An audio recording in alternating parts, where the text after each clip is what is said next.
You're listening to Hurrdat Sports Live. And the Lions are moving. First down and 10. Quick slam popped into the air and intercepted. And Jayden Daniels starts running the other way on third down. Fires to Miller. He is open. Touchdown Raiders. Set to the end zone, into double coverage, touchdown.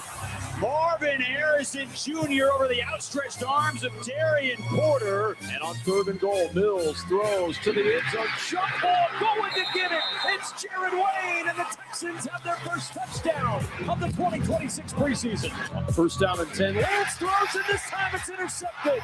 The pick and room to run. Kamari Ramsey out of bounds near midfield.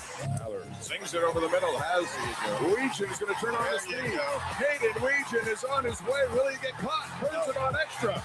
10-5 down to the 2-yard line. Mendoza, quick throw. It's caught. The Mandalorian with his first Raider touchdown, and it goes to Danvers. Good morning. Welcome in Hurrdat Sports Live, presented by Next Gen Mail Medical. That's Austin. I'm Ravi here at Hurrdat Sports HQ, and I think we're wondering the same thing here. Timeout. Who the F is the Mandalorian? Shane. They cannot be calling him the Mandalorian already. Why not? Because the movie sucked, first and foremost. Whoa, spoilers. Good point. Star Wars movie comes out, and who here saw it? Did you see it, Shane? I did not see it. Okay. I have no desire to see it. Brandon's a movie guy. Brandon, did you see The Mandalorian Grogu? Absolutely not. See, you didn't see it. I'm a Star Wars guy and a movie guy, and I didn't see it. And I'm a Mandalorian guy. I Yes. liked the series. Is there anyone less Mandalorian than Fernando Mendoza? Yeah, just zero aura on that guy. Yeah. The nicest quarterback in the entire We're just freaking excited to be here. I can't believe we sent Miami back to hell. Right where they deserve. It's a little Mickey Mouse. Why do you sound like Mickey Mouse? Hey, Shane, I do have a very important question for you, though. Uh-oh. Okay. All right. What do you got? What do you think about Fernando Mendoza? He's okay. At least we have an answer this time. He's just okay. That's it? I'm just going by what you said there. How much of You can't call him the Mandalorian yet. What quarterback comes into the league and already has a nickname? You just can't just be trying things on in the preseason. You Did know they what even I mean? give did Cordell Stewart have Slash before he came in? I don't think so. I don't think so I think either. that came later because he didn't play wide receiver in college. He was just the quarterback. Are there a lot of quarterbacks that get nicknames? Or am I just blank spacing right now? The Pastronaut. Taylor Swift. Excuse me, the Pastronaut? What is that? That was Joshua Dobbs. Josh Dobbs, yeah. No, it wasn't. You also can't be the fourth string quarterback and have a great nickname. Pastronaut rocks. Okay, that's fine. You be a starter, please. You cannot be like, hey, they picked me up because their backup got hurt. Like that's Joshua Dobbs' career. It's like backup got hurt. Josh Dobbs here to the rescue. Yeah, Pastronaut. That's fine. That's cool, right? More like I don't know. Something about a clipboard would work with Josh Dobbs. Like just maybe call him the substitute. Just haven't got the clipboard all day. You could call him this doesn't matter to kids anymore. But back in the you call him the rolling TV. That's when you know you have a substitute. No, I had a rolling TV back Did in the day. you? Yeah, Oh. elementary school rolling TV. Well, yeah. it's because you're out in Western Nebraska. The technology didn't quite catch up yet. You know, they are just getting to Google Chromebooks and stuff. They just passed that. That was the best. I realize now, usually, I'm sure my teacher was just hungover. Yeah. Like whenever they're rolling the TV in. Yeah. Because first of all, and listen, we love our teachers. Shout out to you. I could not do that job. Yeah. Teachers drink a lot. Like as a whole, like as a group of people. They drink a lot? Yeah. Mm. Like I would say like salespeople. Yeah. Then teachers. That would be my hierarchy. See, Brandon knows. See, I'm not going to. Yeah. I'm not dogging. I'm just saying like it's a fact. I'm saying I'm not going to dox anybody. But I do know those first years, once you get done with your college and you're immediately a teacher, the amount of young teachers that are likely hungover entering work, they be drinking. That has to be one of the worst experiences. Imagine being like an elementary or a middle school teacher and you're hungover for 8 hours. No, absolutely not. Disgusting. Yeah. 3 p.m. can't come soon enough. Also, was that a child? I'll say, was that Rico? That's Rico. That's 100% Rico. Sorry, I went to say something and then Miles was whining. I know quite a few teachers, and I don't think many of them drink as heavily as you guys are implying. Not gonna. Good contribution. Much easier to be mean to him when he's not here. It's never stopped me. No, like not every teacher I know, but there's salespeople that are sober also, but as a career field, I would say nurses get after it. Nurses get after it. So you're asking what is the drunkest career field you could definitely have? Salespeople. We're talking after salespeople. So madmen? No, they're advertisers, right? That's also 70 years. I would say service industry is the drunkest. Oh, yeah. Okay. Yeah, he's right. So the unfortunate part, I haven't had too many opportunities to mix career paths.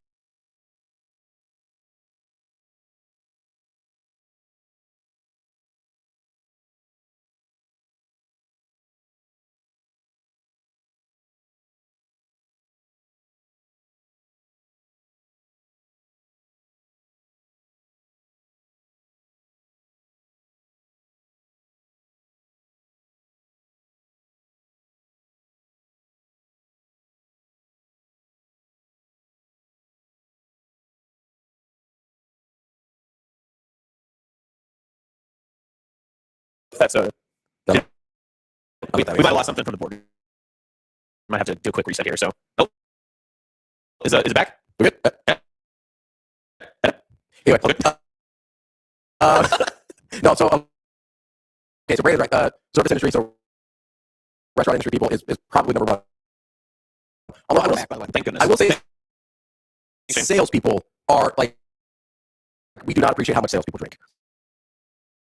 They drink while working as well. That's part. You take people never working as whatever. It's the whole thing. Yeah. I do think teachers and nurses are up there. I really do. I don't know after that, but those would be my top. And then lawyers. That's DKs. Yeah. Okay. Hold on. Double T. Shane, take us to a break. We got to reset the board quick. Sounds like the stream's getting a little bit of bad audio here. All right. We'll be right back. More Sports Live. Maybe. We'll find out. We'll see.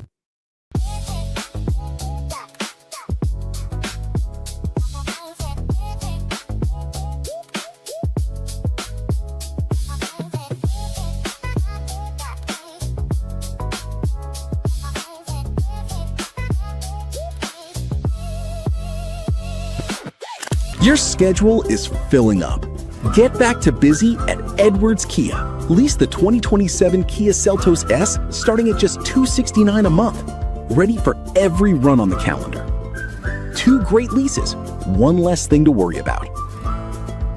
We've also got the 2026 Kia Sportage EX starting at $249 a month. Don't wait. Get back to busy this August at Edwards Kia.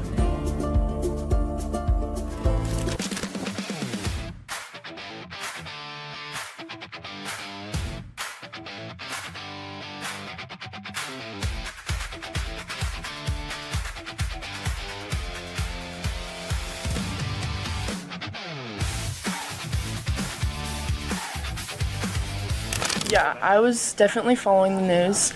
I had talks with Danny a lot, and we're going day by day, but whatever happens. But I think whatever is best for anyone, I'm going to be happy with. So, yeah, I'm excited because, redshirting was the goal, but then I wouldn't be able to play, and I think getting reps, even if it's just a little bit in games, it will help too. Just boost my confidence on the court too, and I'm excited.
they're such a good program and they have a good team every single year. They're very consistent.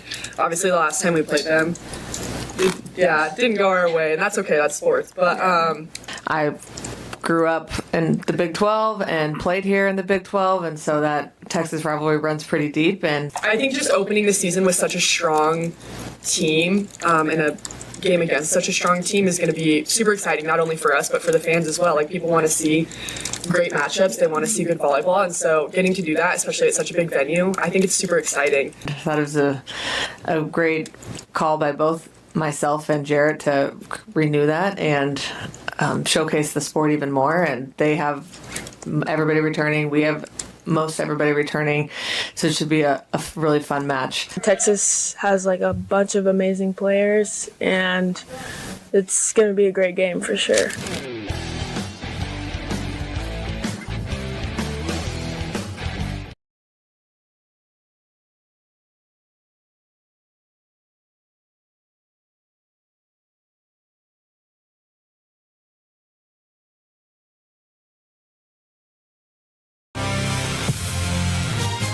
Let's try this again. Welcome back. Hurrdat Sports Live. Run it back. That's Austin. I'm Ravi here at Hurrdat Sports HQ. And apparently I've pissed everyone off in their various industries for saying they drink. Listen, I'm not saying everybody drinks. Are you suggesting the teachers took us down? It's possible. The teachers may have sabotaged us. Listen, I love teachers. Most teachers. Whoa. And my ex-wife was a teacher, so. All right. Well, I'm glad you came back hot and ready. But I've been in sales, you know, so I know multiple, I feel pretty confident about the industries I've labeled as heavy drinkers. Okay. It's usually high stress jobs. Do you think that there's some like underrated ones that we're not considering? I think teachers is underrated. I don't think people would think of teachers as like heavy drinking, but like those people get after it. So when we're talking like heavy drinking, we don't mean like on the job or anything like that. You're talking just in social settings, they go harder than most. After work, they're like, man, I need one to wind down. You're completely right, I think, because most of the people that I hang out with now as an adult, whose careers, you know, whenever I see them in social settings like weddings or bachelor parties, that sort of stuff, those are the people I'm the most worried about. Yeah. Because they are just like, I can't do anything fun ever. Yeah. So this is my one time to just completely let loose. Yeah, exactly. You just like members of the media. I think media is like I think media is pretty tame. I think that they enjoy like drinking together, but I don't know that they are. Here's what I will say take about your tie off and wrap it around your head. Here's what I will say about media. Nobody will crush free food like media. Oh my God. Like yes. it is. You ever been to state basketball? It is obscene. And listen, it doesn't have to be good food. You could put out cardboard with cheese on there and media would be like, oh, free pizza. Listen, I'll tell you what, state basketball with all of the little radio stations and everything that show up, it's not just a grazing field. I mean, that is just completely mowed over. Like, you know, those videos of the goats that go to yards and clean up? That's what it looks like at state basketball when they just have all of the small little radio station guys that come in. Every single food line is just taken care of. Robbie says law enforcement. I think law enforcement off duty, they'll get after it a little bit. I think it's high stress jobs in general. Yeah. I guess my dad didn't, but yeah, I do think it's a high stress job thing that people will get after. They kind of unwind a little bit that way. Did you mention construction? Oh, that's a good one. Like manual labor in general, I think. Yeah, there's a difference between jobs that you generally have a beer after and people that are just like they're drinking. They're like getting after. Yeah. Like when I'm talking about salespeople, they're doing like double scotch on the rocks. Like they're getting after it, right? On a pretty regular basis. Whereas I feel like construction, manual labor, it's like, crack a beer or two after work. Because they're tired. Yeah, they got to wake up at 4 a.m. again. Right, yeah. Part of it, so with service industry, part of it's you're up so late and it's kind of a high adrenaline job. And then you're trying to like wind down so you can go to sleep. But then a lot of them, especially if you work at a normal restaurant, you don't have to go back to work until like 4. That is true, yeah. So the hours are they lend themselves to a drinking lifestyle. That's a good point. That's a good argument. Put it out there. Yeah. Hot Danger says doctors even more than I know like healthcare in general I think gets after it. I think healthcare in general gets after it. Maybe not. Yeah, I was just gonna say not the people that I know too regularly. Like even Dr. Fiance's like med school friends and all those people. Like when we were hanging out with them, I don't know. I have some friends from college that are now in healthcare fields and such, and I knew them as partiers then, and I still, drink and stuff with them now socially, but just not the same. Todd says podcast producer. We have driven Shane to drinking, I'm sure. That is probably true. Every time the internet goes out, I take a drink. Wow. I'm pretty hammered. 7:10 a.m. What's your drink of choice? Squirt? You've been wasted this week. And last. Kobe says I'd rather elevate in the clouds than drink NGL. Wow. Nobody drinks more than podcast hosts. Maybe. Potentially. Who knows? I mean, maybe. Hey, it's Millard North Day, by the way. That's right. We got the hat on. Mm-hmm. Got softball camp confidential. Let's go. Sautter will be at football later today. State runner up, And you said that I don't want to be there. You just heading out of town. It's kind of interesting. Where? From Millard North. You don't want to go to Millard North today, is what you said. I was at Millard North earlier this week. Oh, how'd that go? It was great. Mm-hmm. Talked to Principal Behringer. It was lovely. Yeah. It was terrific. Did they have you do like the convocation where all the students are back in? So you bring them back? No. Not commencement. Commencement is the wrapping up.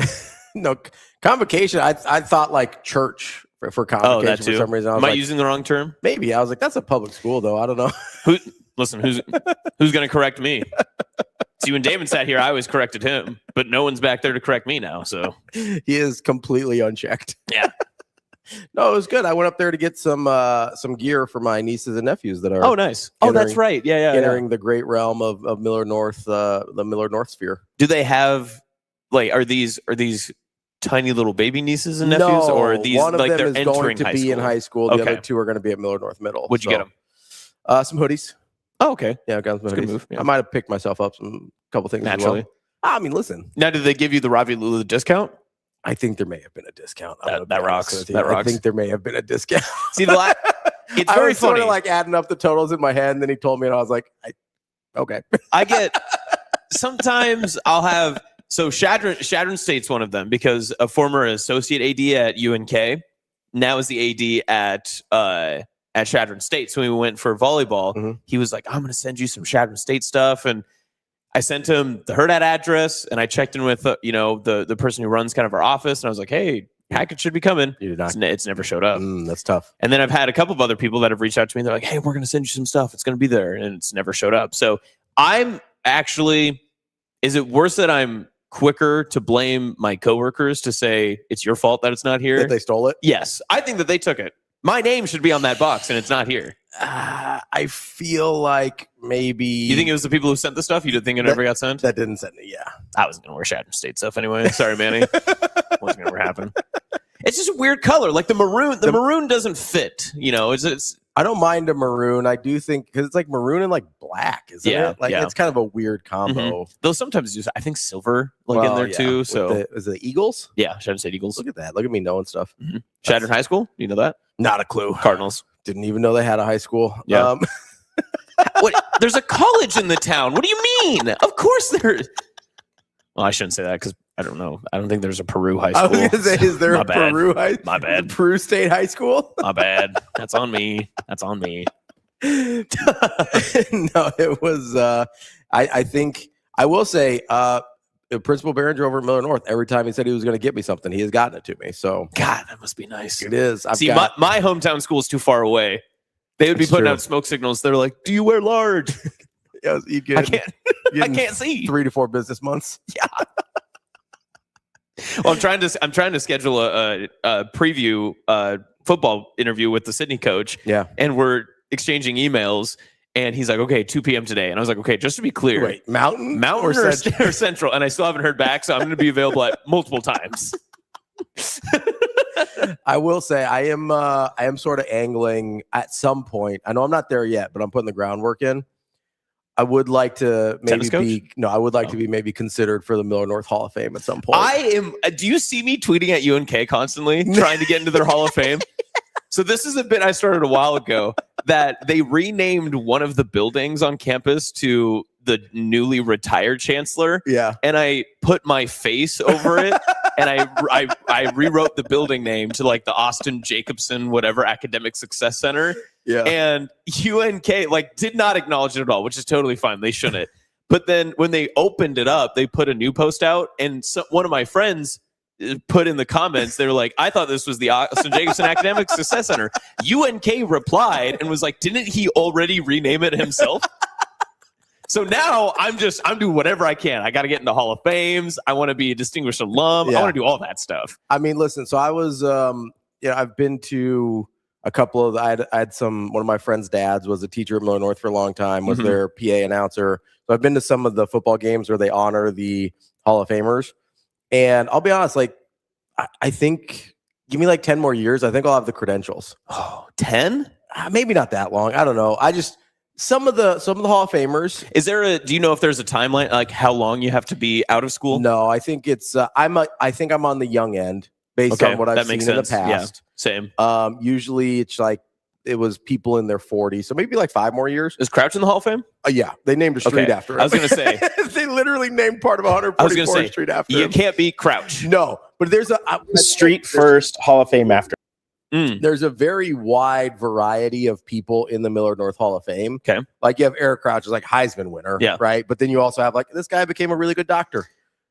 Okay, good argument. But I think because I'm a very public advocate for Miller North. Good point. That maybe I've got a shot. That's sort of what I'm angling for. See, I don't know if this isn't your hierarchy, but for me, I would love to also be put into a Sydney Hall of Fame if possible. I don't think that they have that. To my knowledge, they don't.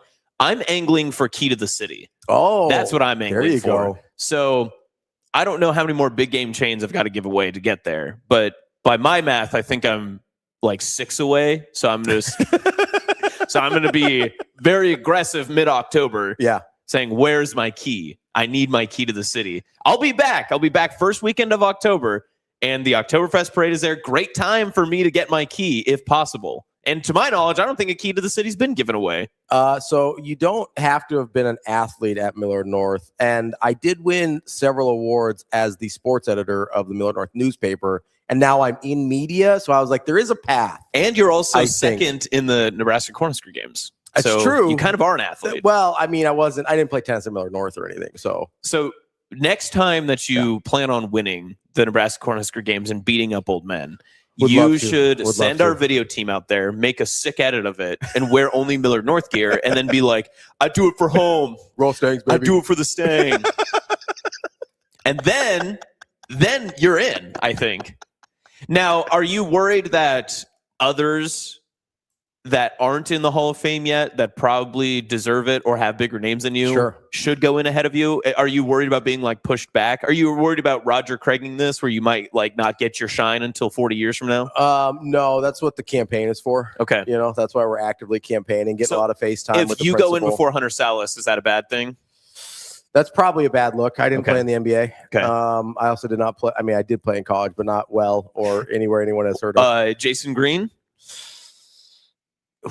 See, here's the problem, though, is you can't put every Division I athlete. Yeah, so is it a Miller North Achievement Award, or is it a what you did out after Miller North? So it's a combination of both. Okay. Yeah, it's not like what you did at Miller North. It is more like alums or people who have contributed. Like my friend's dad taught at Miller North, but I didn't go there. Mm-hmm. So it's like, what have you contributed to Miller North? Okay. And I feel like I'm the most positive public face of Miller North. You know, when you say that, we're both pretty good advocates. I think we're making really good arguments for why we deserve the recognition from our like prospective communities. Trying to get in the Hall of Fame. Maybe you teach a little bit. No, I'm not going to teach. Everyone can't talk at the same time. I'm not going to teach at all. So Brandon said teach. Rico, is your kid yelling at you? Your turn. No, I would say Austin also has his honorable mention. I do. I do have my honorable mention. People forget. Telling Kenny that story was the greatest thing ever. He goes, his face was hilarious. Kenny goes, oh, so coaches can just lie on max preps? Oh yeah. Oh, 100%. They're just self-reporting stats. There was a kid, I was looking through stats on like one of the 8-man, and there was a kid who got 160 tackles last season in 8 games. No, he didn't. Mm-hmm. Because you know how I know that? You probably didn't stop every single player that came across, but sure, man, whatever. I was going to say, there may not have been 160 tackles all year. Listen, if you only played for 8 the games, entire team. You only played 8 games and 32 teams make the postseason. I don't think you're making 160 tackles. What about that? We don't know. There's no tape. There's simply no way to find out. It's like the Wilt 100-point game. You just have to take their word for it. We burned the tape after the season. It wasn't for you. It wasn't for us. It wasn't our year. It's not for public consumption. I mean, listen, I'm just saying, I won a lot of newspaper awards. I think it's worth the argument. I fully understand. I'll probably never get in, but I am I'll continue to advocate for it. This is our personal goal by the end of the year. Hey, you want to race? Yeah. You want to race to see who gets into their school's Hall of Fame first? I need you guys to make campaign videos for this. Rico, why aren't you in the Bellevue West Hall of Fame? Never won state. Lost to Josh Banderas. Yeah, 2-time runner-up. A lot of medals at a lot of other meets, but at state, just silver. Unfortunately, exotic meets. A lot of meets. Nope, not exotic meets. They were all in Omaha. Oh, okay. Except for Kearney in South Dakota. Do you have a pass to get into any sporting event at UNK? Do I have a pass? Yeah. Yes, it's called a media pass. What kind of dumb question was that, buddy? I have one directly from the athletic department, but that's fine. Oh, from the now defunct athletic director who has left and went to rival school? No, his name's not on there. Interesting. Amazing Daniel says there's a now defunct bar in Omaha whose bathroom was named after me in the late 90s. Is that anything? Oh, that's incredibly interesting. The Amazing Daniel honorable stall or honorary stall.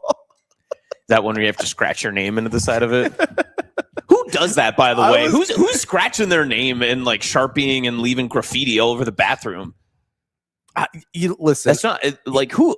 What people of society are doing that? I understand in certain places, like in a school, kids are doing it, right? Yes. And that sort of makes sense. They don't know better. They're in kids. A bar, I'm like, what adult is doing this? Also, why do you have a Sharpie on you? Yeah, and why are you carving stuff into walls? I agree. Now, I will say there's a bar in Roca, which I know you don't know where Roca is, but Scott says the Amazing Daniel Poop Palace. That's great. But there's a bar in Roca where on the ceiling, people have written their phone numbers and their name. Yeah. And I find it incredibly interesting because, again, this is a bar in Roca. So how unique can those numbers actually be? These are all people They're likely your neighbors, right? So you're just giving away your information to no one. The thrill is not really there. Yeah, correct. No, there's too much overlap there. It'd be different if I'm in St. Petersburg and I'm writing my name up in the rafters. Mom, is that you? What? Yeah. Where's your number on the stall? Speaking of which, I didn't know that this was as big of a problem as it is. But when I go somewhere in Omaha, so hairstylist, or I'm setting up an appointment, and you meet with the secretary at the counter, and they're like, "Oh, what's the number I can put down for whatever?" I always say 308, and they're like, "Where are you from?" There's 2 codes. There's people 3. can be from other. There's 3. Yeah, 531 is now a second Omaha code. What was the other one? 531. Oh, that's news to me. That's news to me. All the area codes. I'd like to thank Nebraska for all the area codes. But no, I say 308 and they act like, "Oh my God, where are you from?" I'm from here. You're not from here. Okay. You're from out there. See, it is wild. Omaha's the only place that I've been to in Nebraska where you can say, "Oh, I'm from Nebraska," and they're like, "Okay, but are you from Omaha?" But where are you from? Yeah.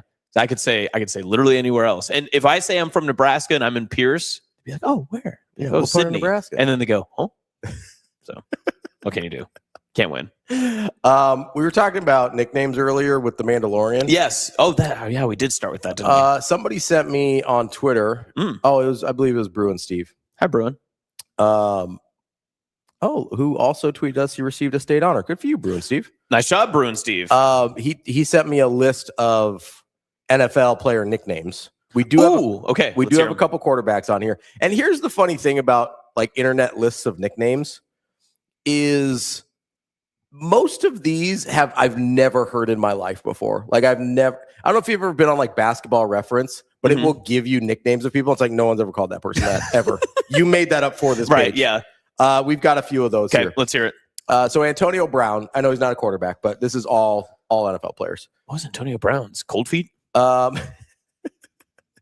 So AB, we've heard that one, Oh, right? okay. That's No, I not a don't- nickname.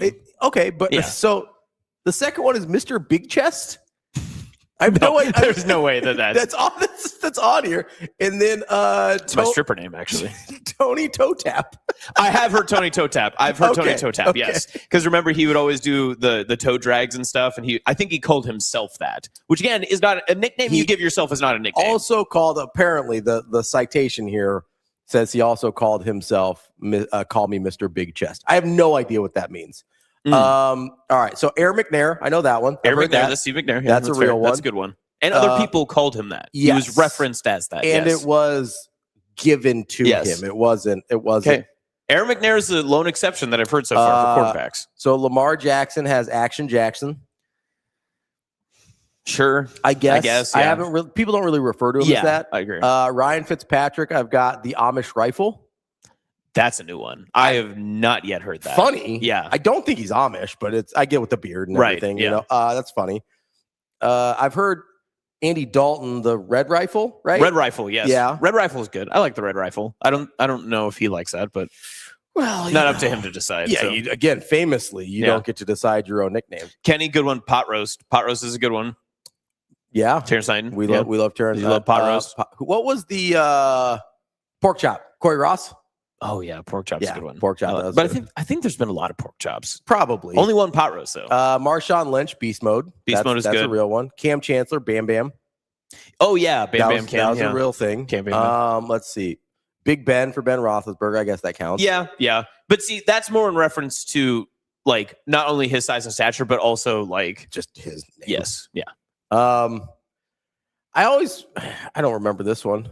Anthony Dixon apparently was nicknamed Booby. As apparently like Booby Miles from Friday Night Lights. Okay. I don't recall that one at all. Yeah. Terry Bradshaw, the blonde bomber. Before my time. Don't know anything about that. I'm sure he was. Sounds like he was in Playboy or something. Could be it. Let's see. Broadway Joe Namath. That was Broadway Joe's a great famous one. Yeah, that's a great one. So what I'm learning The here muscle is that- hamster. That's Doug Martin. No, we're talking quarterbacks, but yeah. I mean, we're talking lots of people. Who else we got? Oh, Cadillac Williams, Carnell Williams. That's a good one. Megatron is one of the best. That's an iconic name. Megatron is one of the best. Yes, you could just say Megatron. Everyone knows who you're talking about. Oh yeah. Which Does is not Cam Newton's Superman count? Considering a lot of athletes take that nickname. No, I don't know if they. So it always felt like when they were calling Cam Superman that it was more in like reference to the play, not the player. If that made sense. Also, like I know he did like the chest thing or whatever. It sort of feels self-glossed. Wow. I'm just saying. You're losing me. I kind of felt like he was doing it himself. He was glazing his own donut. He was glazing his own donut. He's like, here's a nice donut. I'm going to put some glaze on it. We will not respect Cam slander in this. I'm not How dare you. slandering. Like Yes, you did. You just said. You said he was glazing his own donut live on national television. Glaze my own donut. Great bit. CJ2K. CJ2K is a good one. That's a good nickname. But it's also like, it's most the direct one. It's initials and yards you gained. Yeah, it's initials and the only thing we know you. But it sounds sick. It is. CJ2K rocks. Kirk Cousins, we have Captain Kirk. I don't know that I've ever heard him called I that. have heard that, but he has I like two. Kirk He has Chains. two Yeah, nicknames. Kirk Chains is much better. Yeah, Kirko Chains. That's bad. Daniel Jones, Danny Dimes. That's a good one. Danny Dimes is good, but I wish he was better. Yes, exactly. Like yes. it's a great nickname for a mediocre player. Right, Like yeah, I need like if for a nickname like Danny Dimes, it would be great if he was actually good at football. Yes. That'd be incredible. But Deion Sanders Primetime. I love Primetime. Primetime's a good nickname. Yeah, and now that he just goes by Prime, now the Coach Prime's a bit much, but Prime is cool. The wild thing is like that's how they refer to him on the website. It's just Coach Prime. It's like maybe we're doing a little too much. That here, is a but little too much. That also You will refer to me as Prime. I think Primetime might be self-given. Maybe. But he was cool enough that everyone was like, yeah, no, Well, that's so sick. that's the major question Yeah. with like a Black Mamba situation. Ooh. Because that was a self-given nickname. Interesting. Okay. Yeah, but it became part of like everybody else referring to him yes, as such. but like it started, I'm pretty sure he came up with that own Now nickname. you've put me in a pretzel. This which is tough. Yeah, it's Because I'm very a big tough. Kobe guy, but like that's tough. Yeah. Oh man, that's tough. Because Okay. I remember thinking at the time, because it was about the same time that he started doing that weird face, the like face. Do you remember Okay. that? No, I do not. Have I you- thought that was just him. No, that was like halfway through his career. He started going like, Oh. That did not exist in early Kobe. Like in Mini Fro Kobe, that wasn't a thing. Mini Fro Kobe. Okay. Mini Fro Kobe was my favorite Kobe. I love Mini Fro Kobe. That was like end of Shaq. Yeah, a that little was post Shaq, right? Yeah, also the jersey biting phase. Yeah, he'd like.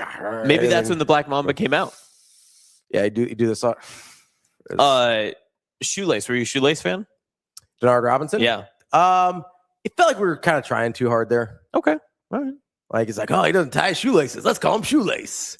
It's like it felt like one of those like football movies where it's like, we're gonna call you this because you do this all the time. And it's like that's not an organic nickname. The Express. The Express is a good nickname. I like the Express. The Express is a good nickname. Who's the? It's really. Geez, I'm trying to remember.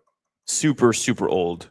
Night Train Lane. Oh, Night Train Lane's an incredible. See, one. and like again, we never watched him play. Yeah, he actually played. Do you know where he went to college? This is you're not going to get this. He went to WNCC in Scottsbluff. Okay, can you believe that? Isn't that insane? That is the craziest stat you've ever heard in your life, right? Yeah, that's unbelievable. A Pro Football Hall of Famer, one of the greatest quarterbacks of his generation, Dick Night Train Lane, went to WNCC. Dick Night Train Lane. Yeah, I'm verifying this because please.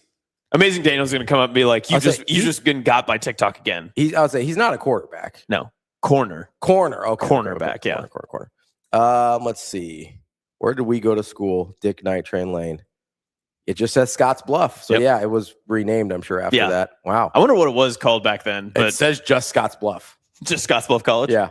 Does Scotts Bluff have anything named after him? I mean, Scotts Bluff. It redirects to Western Nebraska after college. Yeah, it was originally Scotts Bluffs Junior College. See, told you. Wow. WNCC. Can you believe that? It used to be an extension of the University of Nebraska system at the time. Isn't that crazy? It is no longer. Yeah. Of course, that was like the 50s or late 40s or whatever that was, but still, just incredible. 1947. Incredible. I had no idea. Yeah. You learn something new every day. Do you know the fourth institution? Oh, now we're just saying facts. Of the University of Nebraska college system? Yeah. Nebraska, the Curtis campus, the NCTA. Yeah, there we go. See, also the location of my career. You didn't think I would know NCTA? Also the location of my career high in basketball.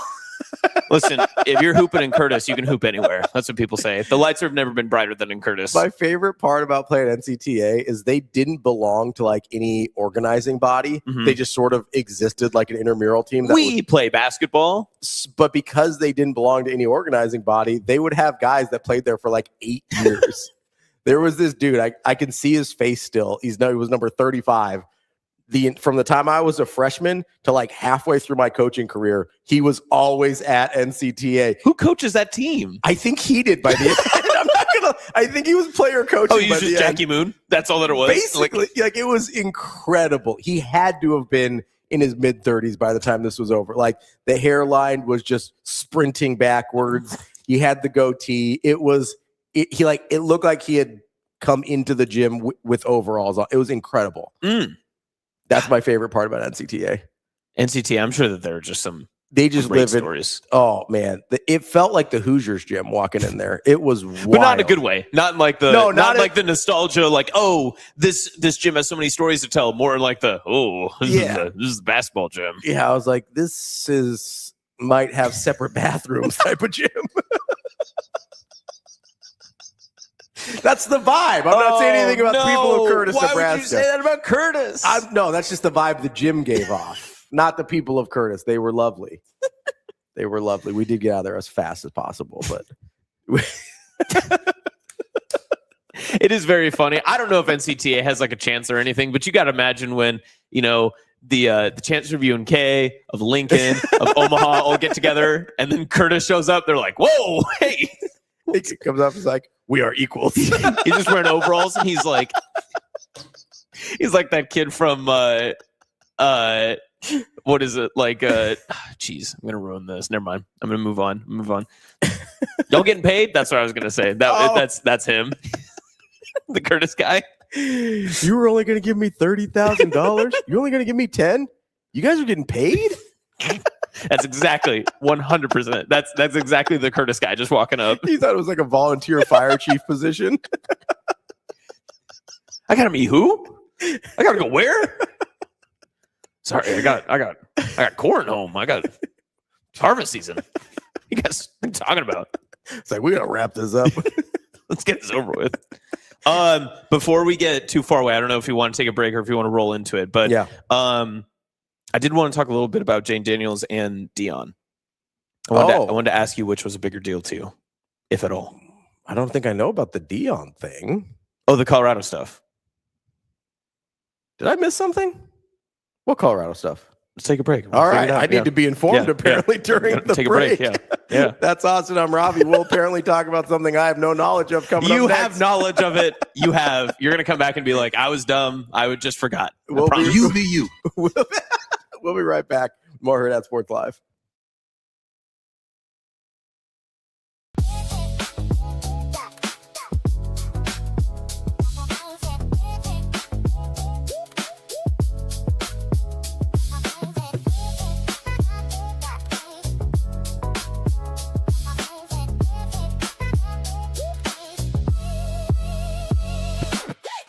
I've known Harper since I was like 12, so we've definitely been able to build a bond for a while, but she's been amazing and she's one of my best friends here, and I think it's really cool to see us go from her being one of my idols to now one of my best friends here, and she's been a huge person that I can lean on. She's been amazing. She's definitely taken me under her wing. Yeah, I think it's so cool seeing how much she's grown since she's gotten here. It's like, I don't know, I'm so proud of her. You know, she's done a lot since she's been here, and she's definitely changed women's sports, and I think that that's super cool, and it's not easy to do, and it's not easy to be in the spotlight like she is, so I think that's super cool, and I admire her so much.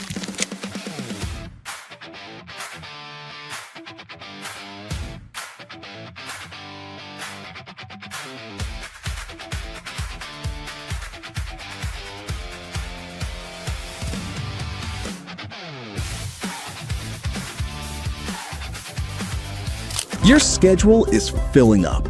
Get back to busy at Edwards Kia. Lease the 2027 Kia Seltos S starting at just $269 a month. Ready for every run on the calendar. 2 great leases, 1 less thing to worry about. We've also got the 2026 Kia Sportage EX starting at $249 a month. Don't wait. Get back to busy this August at Edwards Kia.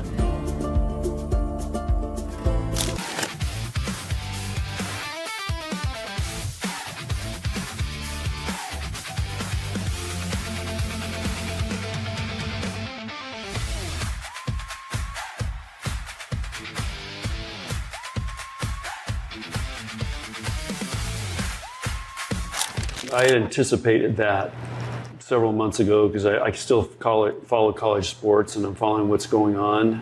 And so what we decided to do, instead of waiting for the draft to count on a couple players, and again, we'd have a shot at a couple great players, especially from Nebraska, we better fill our roster and then we'll go from there.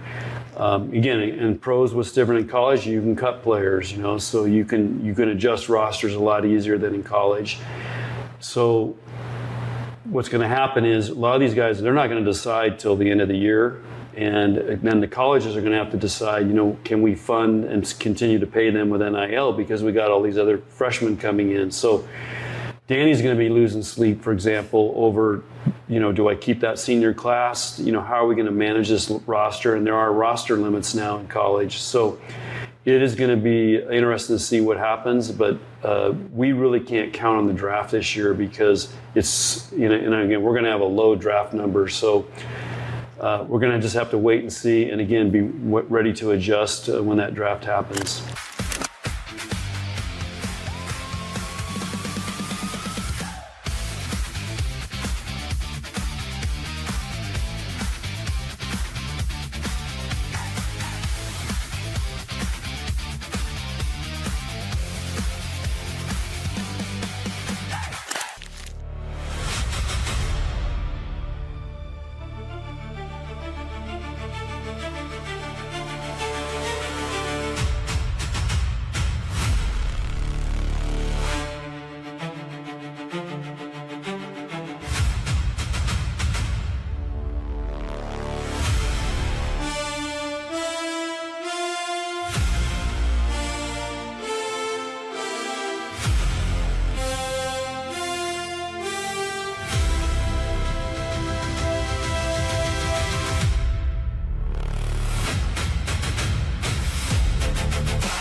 You're listening to Hurrdat Sports Live.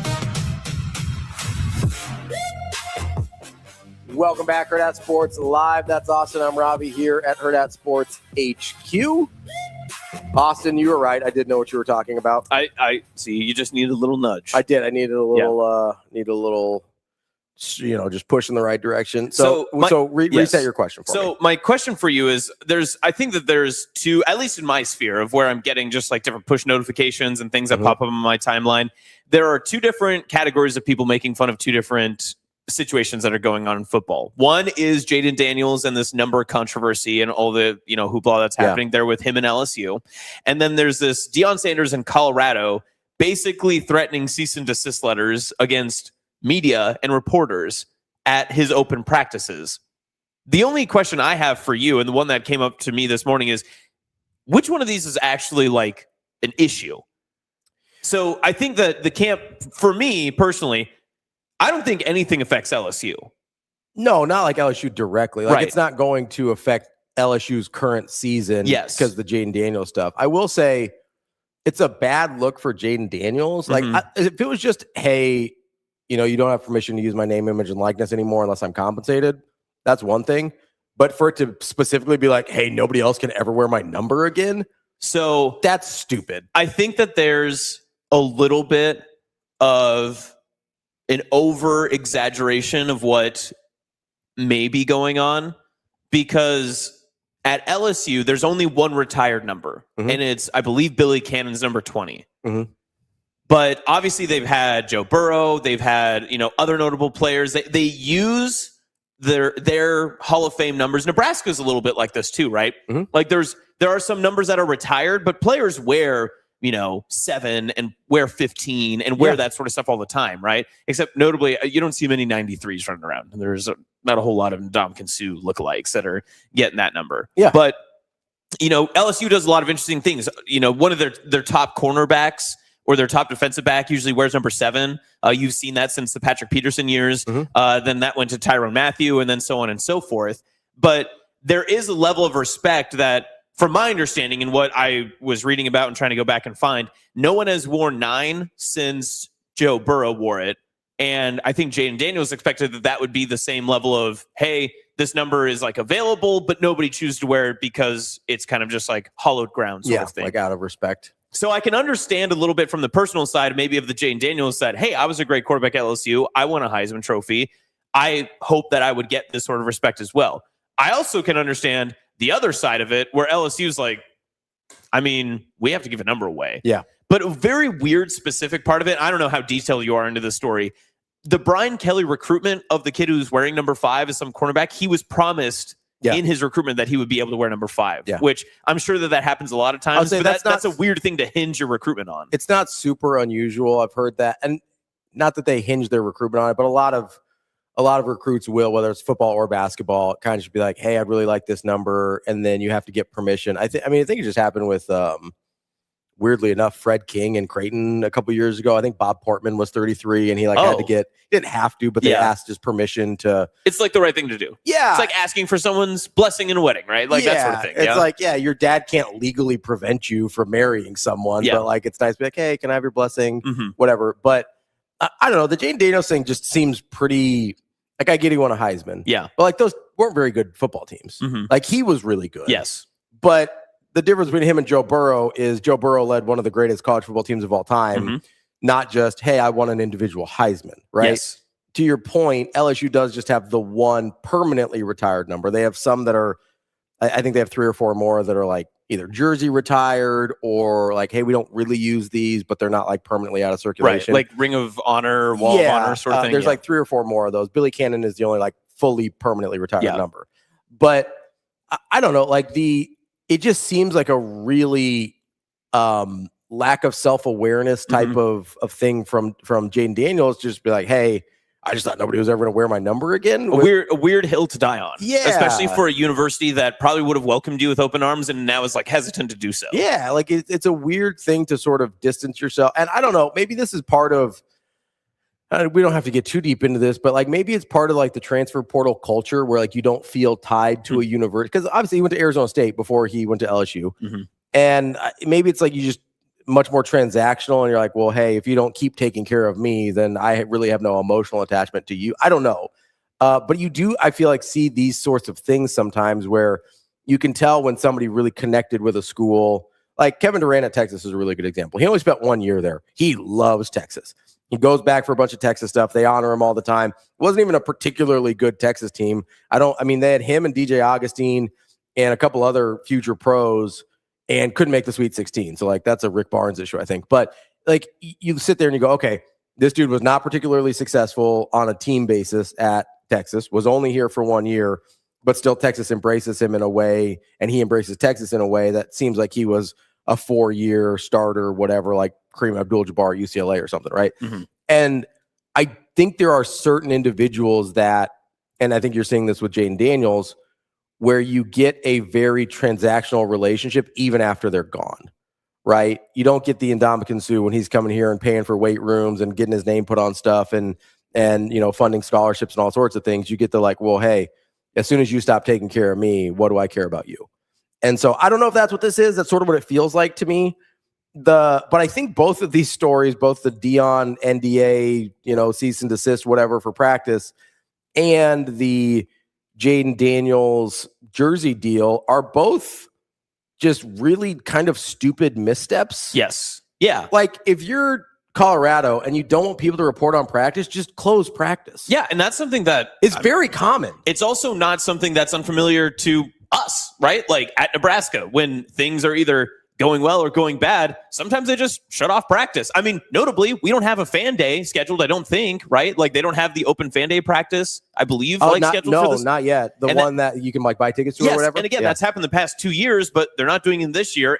Or maybe they are, but they haven't announced it. I don't know. Exactly. So like this isn't, I don't think that's again, it's not that big of a deal, but once it breaks containment, it becomes such a bigger deal because everyone gets their opinions in on it. Everyone shares and voices their disdain for whatever situation. But the Deion thing to me is like a much bigger issue because you can't threaten legal action against people just trying to do their jobs and what everybody else is standard practice, especially in this day and age. Yeah, I just don't understand I really do not understand why you would just say, hey, we don't have open practices. Yeah. It's very easy just to make this a non-issue. Like, why invite people in and then threaten them once they're there? Mm-hmm. Like, that's a very strange thing to me.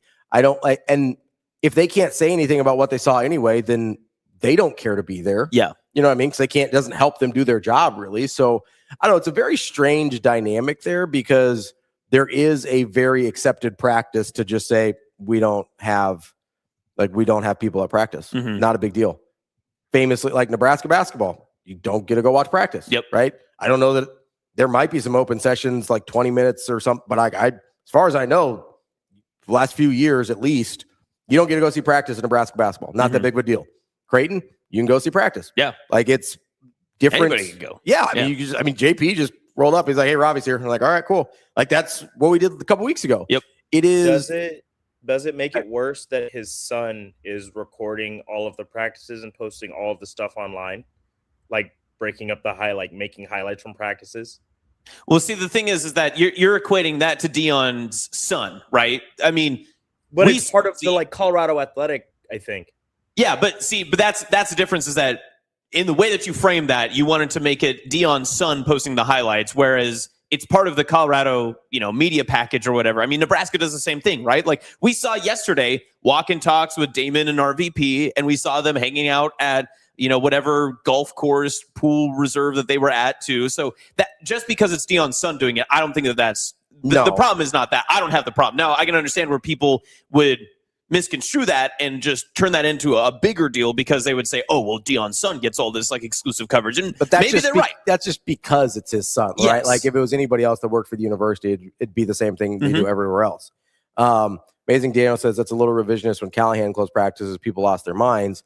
Yes, but that was the first time practices had been closed here. Right. Right. Like that's the difference. Practices being closed in general is not a deal. Like is not a big deal. And also, again, different times too, because I'm not familiar with this Bill Callahan situation, but I assume that he probably started to close a practice because, I mean, it became, you started with the internet age, you started with blog posts, you started with all this other stuff. And yeah, I don't know why he did it. It was, I mean, I remember it being a change and I remember people not being happy about it, but it also was, I think I remember sort of originally, and this might just, I think like a senior in high school when he took over. So I don't remember exactly, but I remember it being like, hey, Nebraska's doing like a whole new thing. Mm-hmm. And so he didn't want any information to get out before they played. Like, Makes that's sense. what I remember being the reason. Installing a West Coast offense. Yeah. Like, and so I don't know, maybe that was, maybe it wasn't, but that's what I remember the reason being.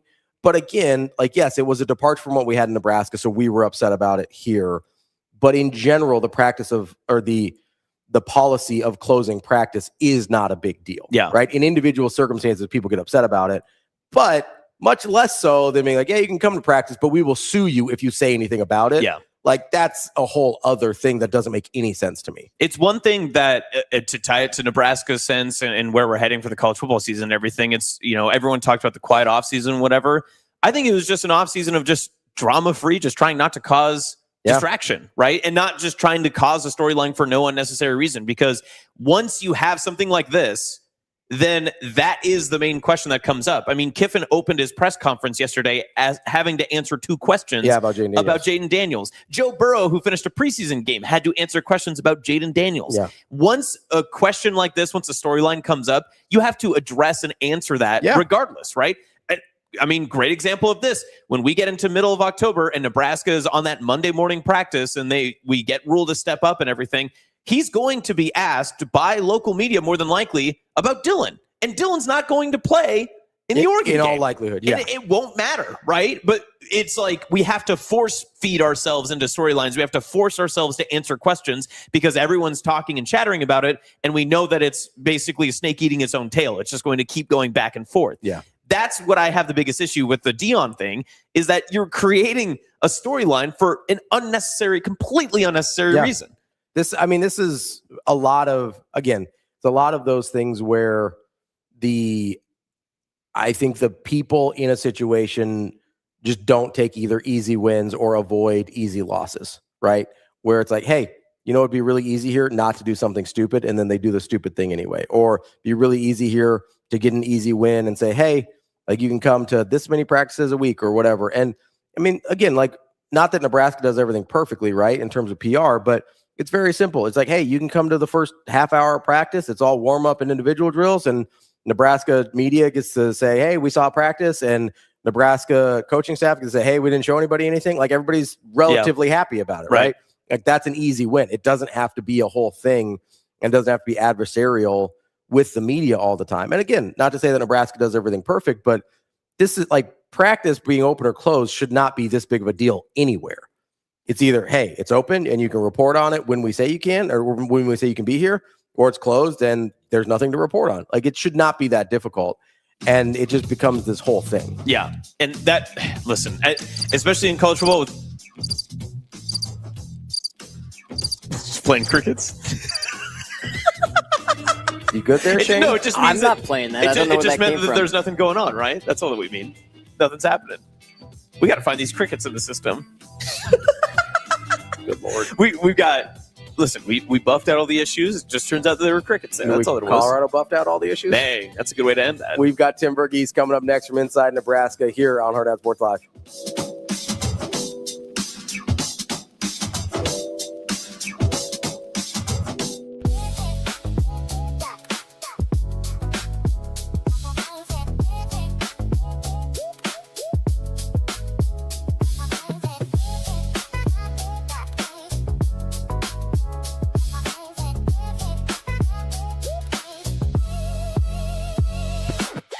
Your schedule is filling up. Get back to busy at Edwards Kia. Lease the 2027 Kia Seltos S starting at just $269 a month. Ready for every run on the calendar. 2 great leases, 1 less thing to worry about. We've also got the 2026 Kia Sportage EX starting at $249 a month. Don't wait. Get back to busy this August at Edwards Kia.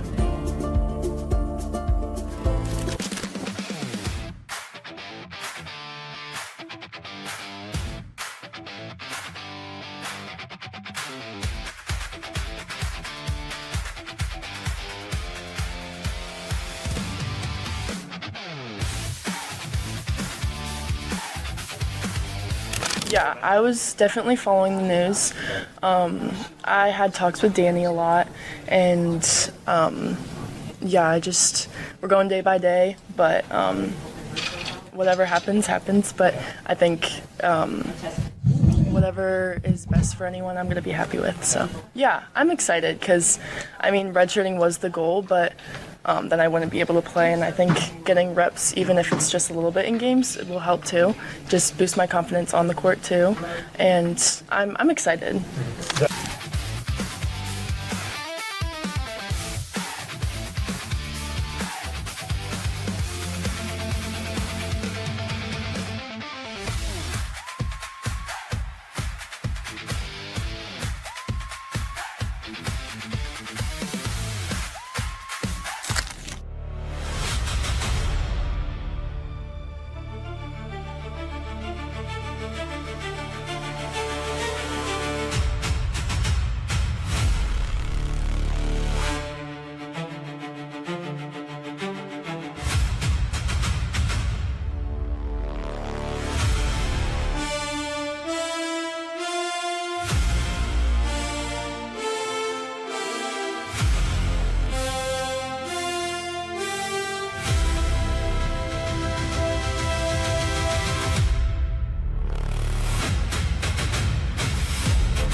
They're such a good program, and they have a good team every single year. They're very consistent.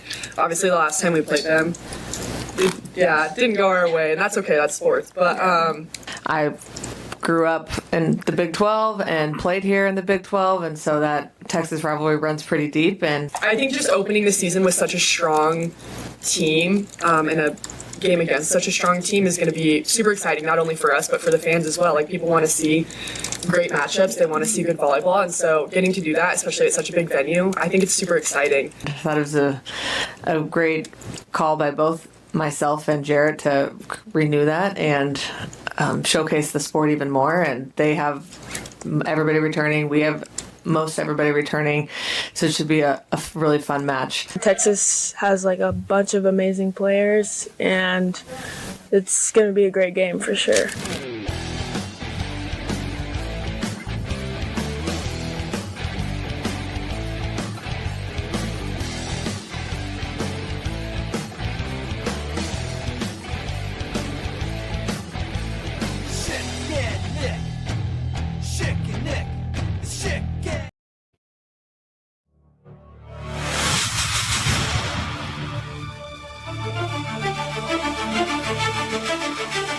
You're listening to Hurrdat Sports Live. Welcome back, Hurrdat Sports Live, presented by Next Gen Male Medical. That's Austin. I'm Ravi here at Hurrdat Sports HQ. We are joined now by Tim Verghese from inside Nebraska. Tim, how are we doing this morning? Hey, morning, guys. How we doing? Doing good, Tim. Hey, we were just talking about all of the Colorado cease and desist stuff. And before we get into any Nebraska talk, I was just curious, do you have anybody that's in that situation that's working Colorado media or anything like that? Or have you ever heard of anything that's like this? And do you know what the vibe is like out in Colorado? Wait, which one? What are we talking here? Oh, so Deion has basically sent out a cease and desist letter for the media. Yes. Yeah. Oh, yeah. Lincoln Riley did this at both USC and Oklahoma. He was pretty tight on media access. There was a point where I hope I'm telling this story right. Someone correct me in the comments. This was a national story, but someone who was either at Oklahoma or USC, but it was either late in the Oklahoma tenure, early in the USC tenure. But someone had walked up to a what am I trying to say? A building, an academic facility, an academic building near the practice field, to like the 6th or 7th floor, pretty high up, where you could actually overview the practice, and took some notes and wrote up those notes, and then got a cease and desist, and a whole thing, got banned for practice. This is at Oklahoma. This is late in Oklahoma. This happened to the OU Daily reporters there. So the student newspaper at Oklahoma. This happened a couple of years ago. And Lincoln Riley is notoriously strict on practice viewings, and it's been this. Look, this has been a thing. It's not just at Nebraska; it goes on in a few different places. We actually had a publisher at a different site reach out to us a couple of weeks ago, early in fall camp, asking about they were making a case for themselves.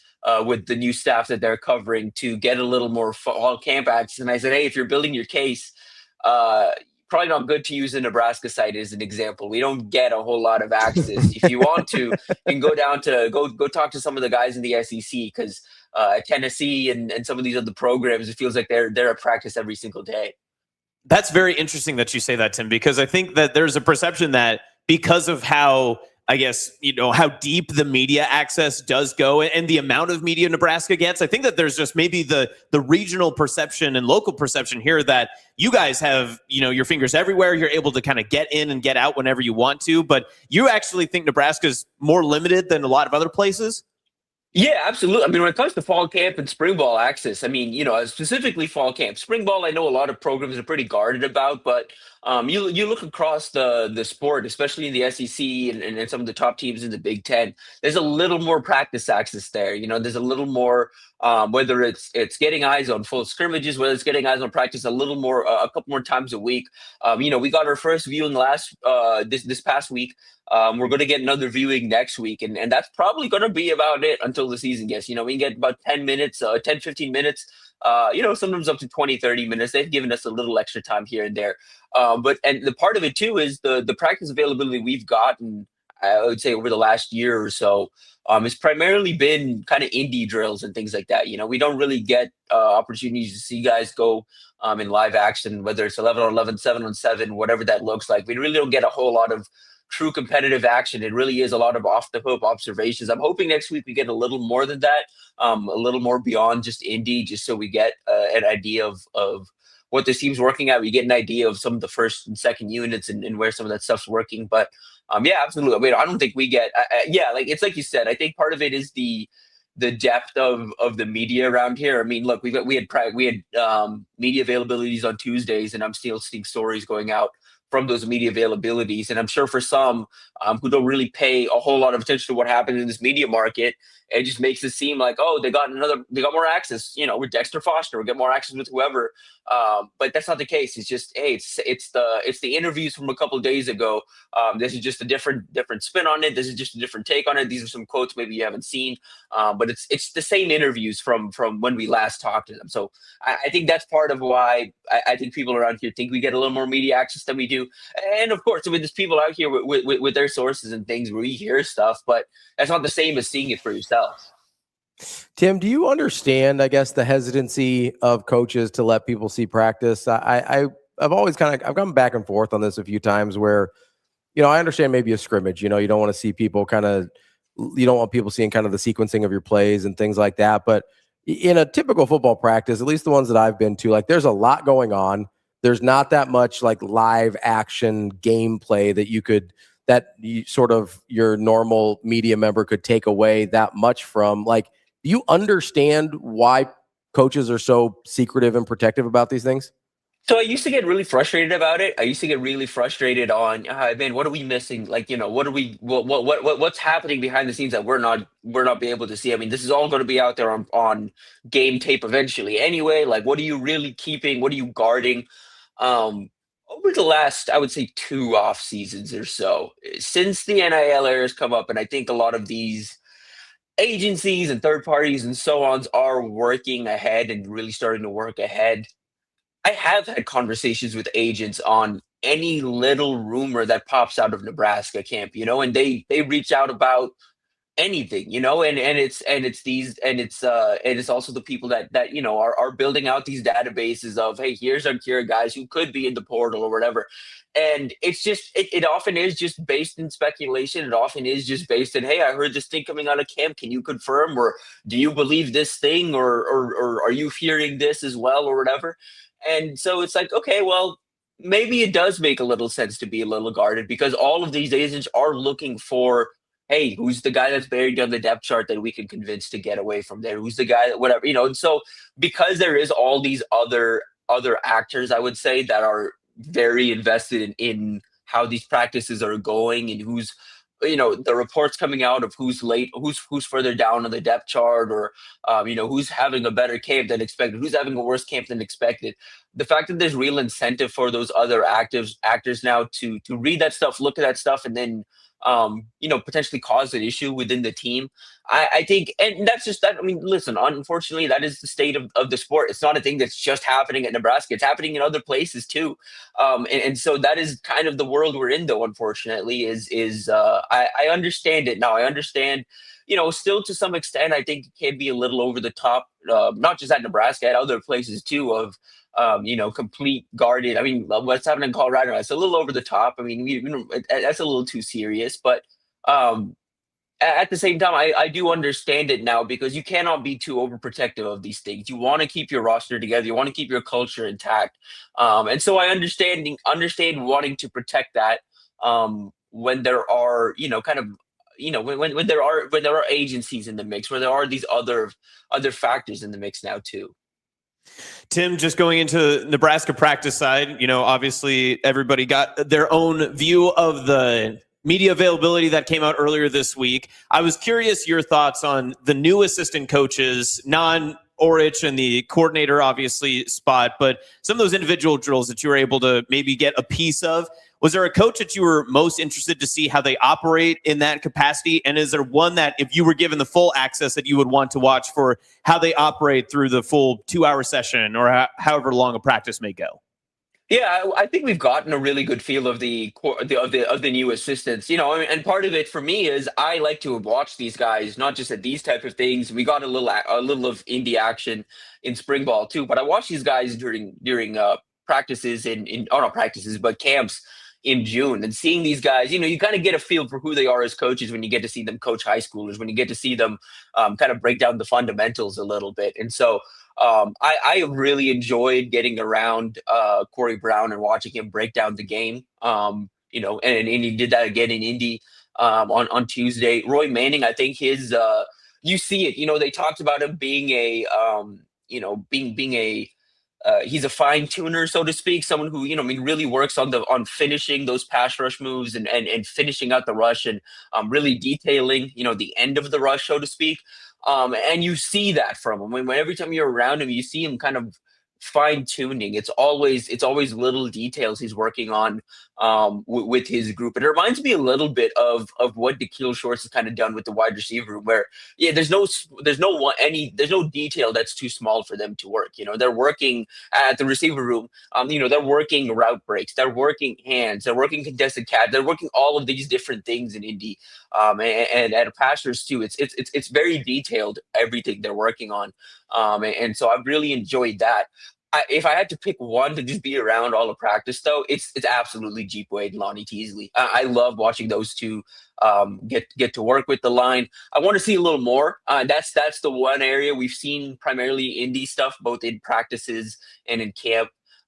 With Jeep Wade, I got to spend a little time, in those O-line, D-line camps, and some of those camps in June.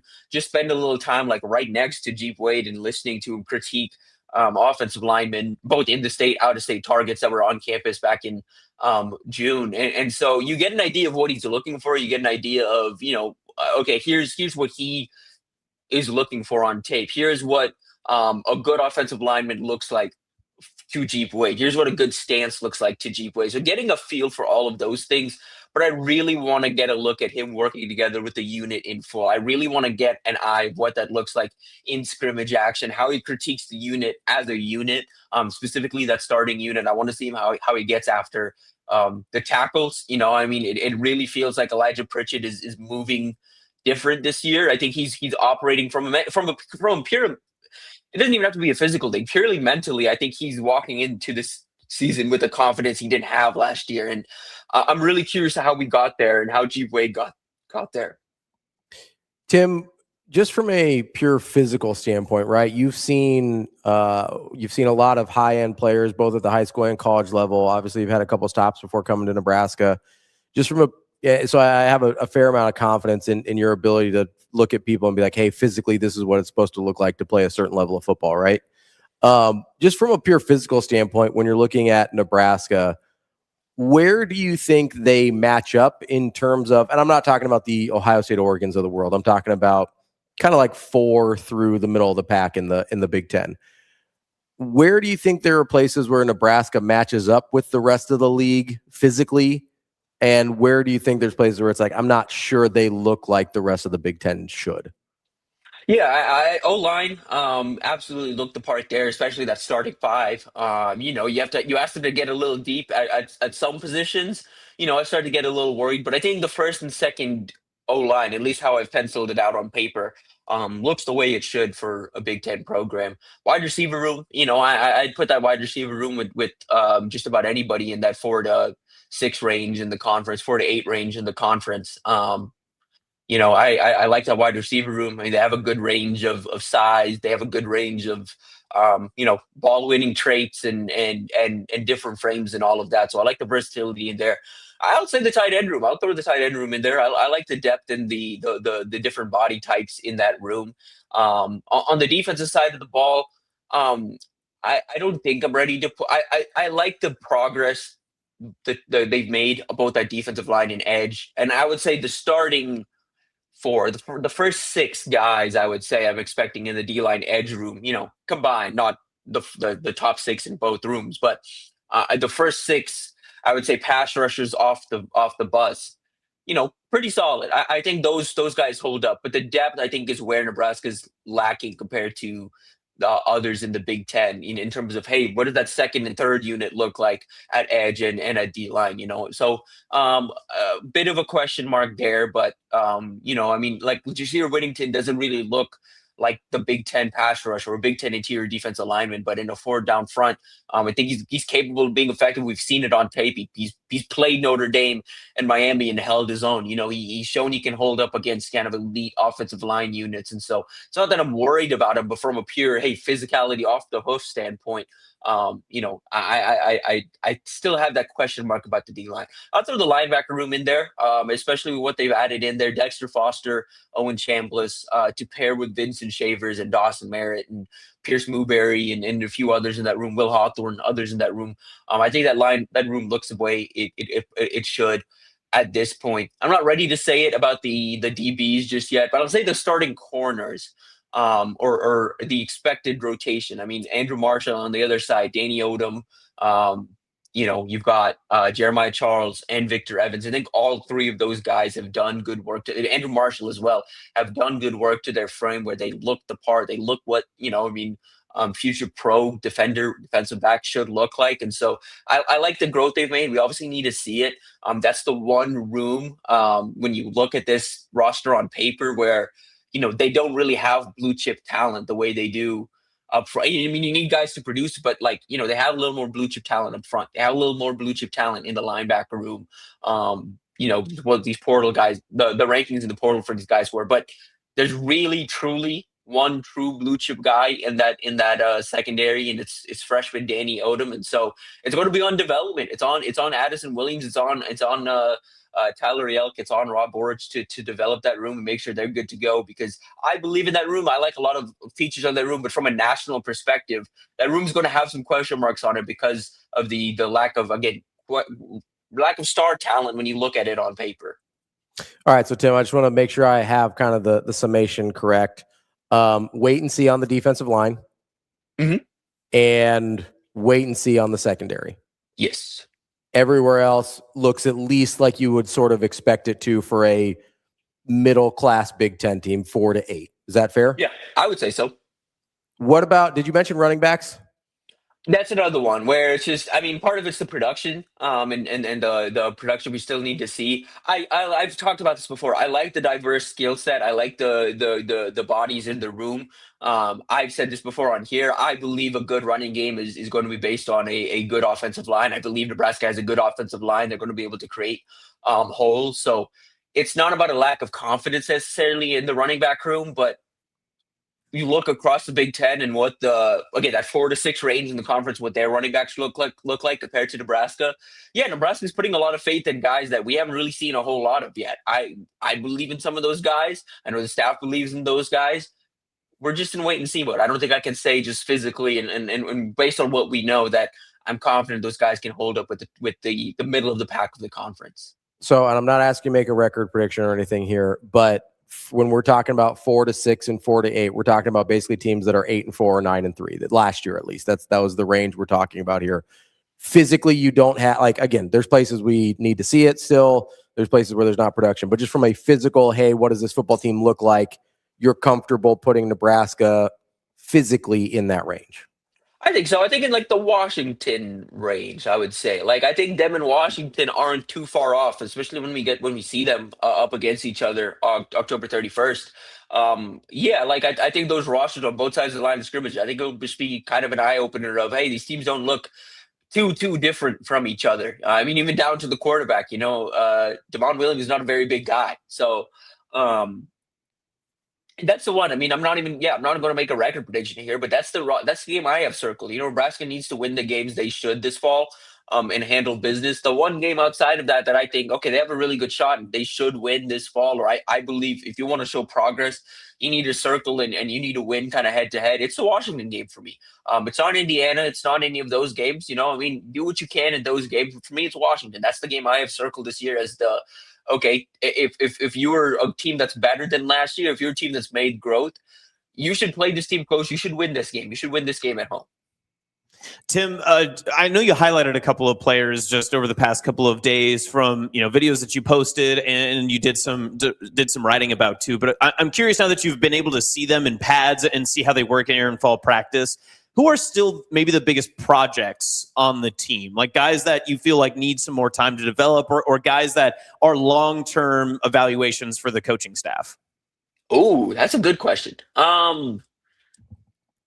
Let me run through this a little bit. I'm trying to think if there's anybody in the receiver room I think is a longer-term project at this point. If there's just guys kind of waiting their turn. I think everybody in that room is just kind of waiting their turn. I mean, I think like Larry Miles, I think when healthy is ready to play. I think Nayland Scott, when he's healthy, he's going to be ready to go. He won't take super long for him. Cortez Mills, same deal. They feel pretty good about the guys. I'll throw Mo Purify in there in the wide receiver room, the freshman out of Omaha West Side. A lot of enticing traits. I thought a lot of flashes at the high school level, but I had some questions about his production, his sure-handedness. And so, he's someone who, a little development, a little work could be intriguing down the line. He's built a little differently than others in that room.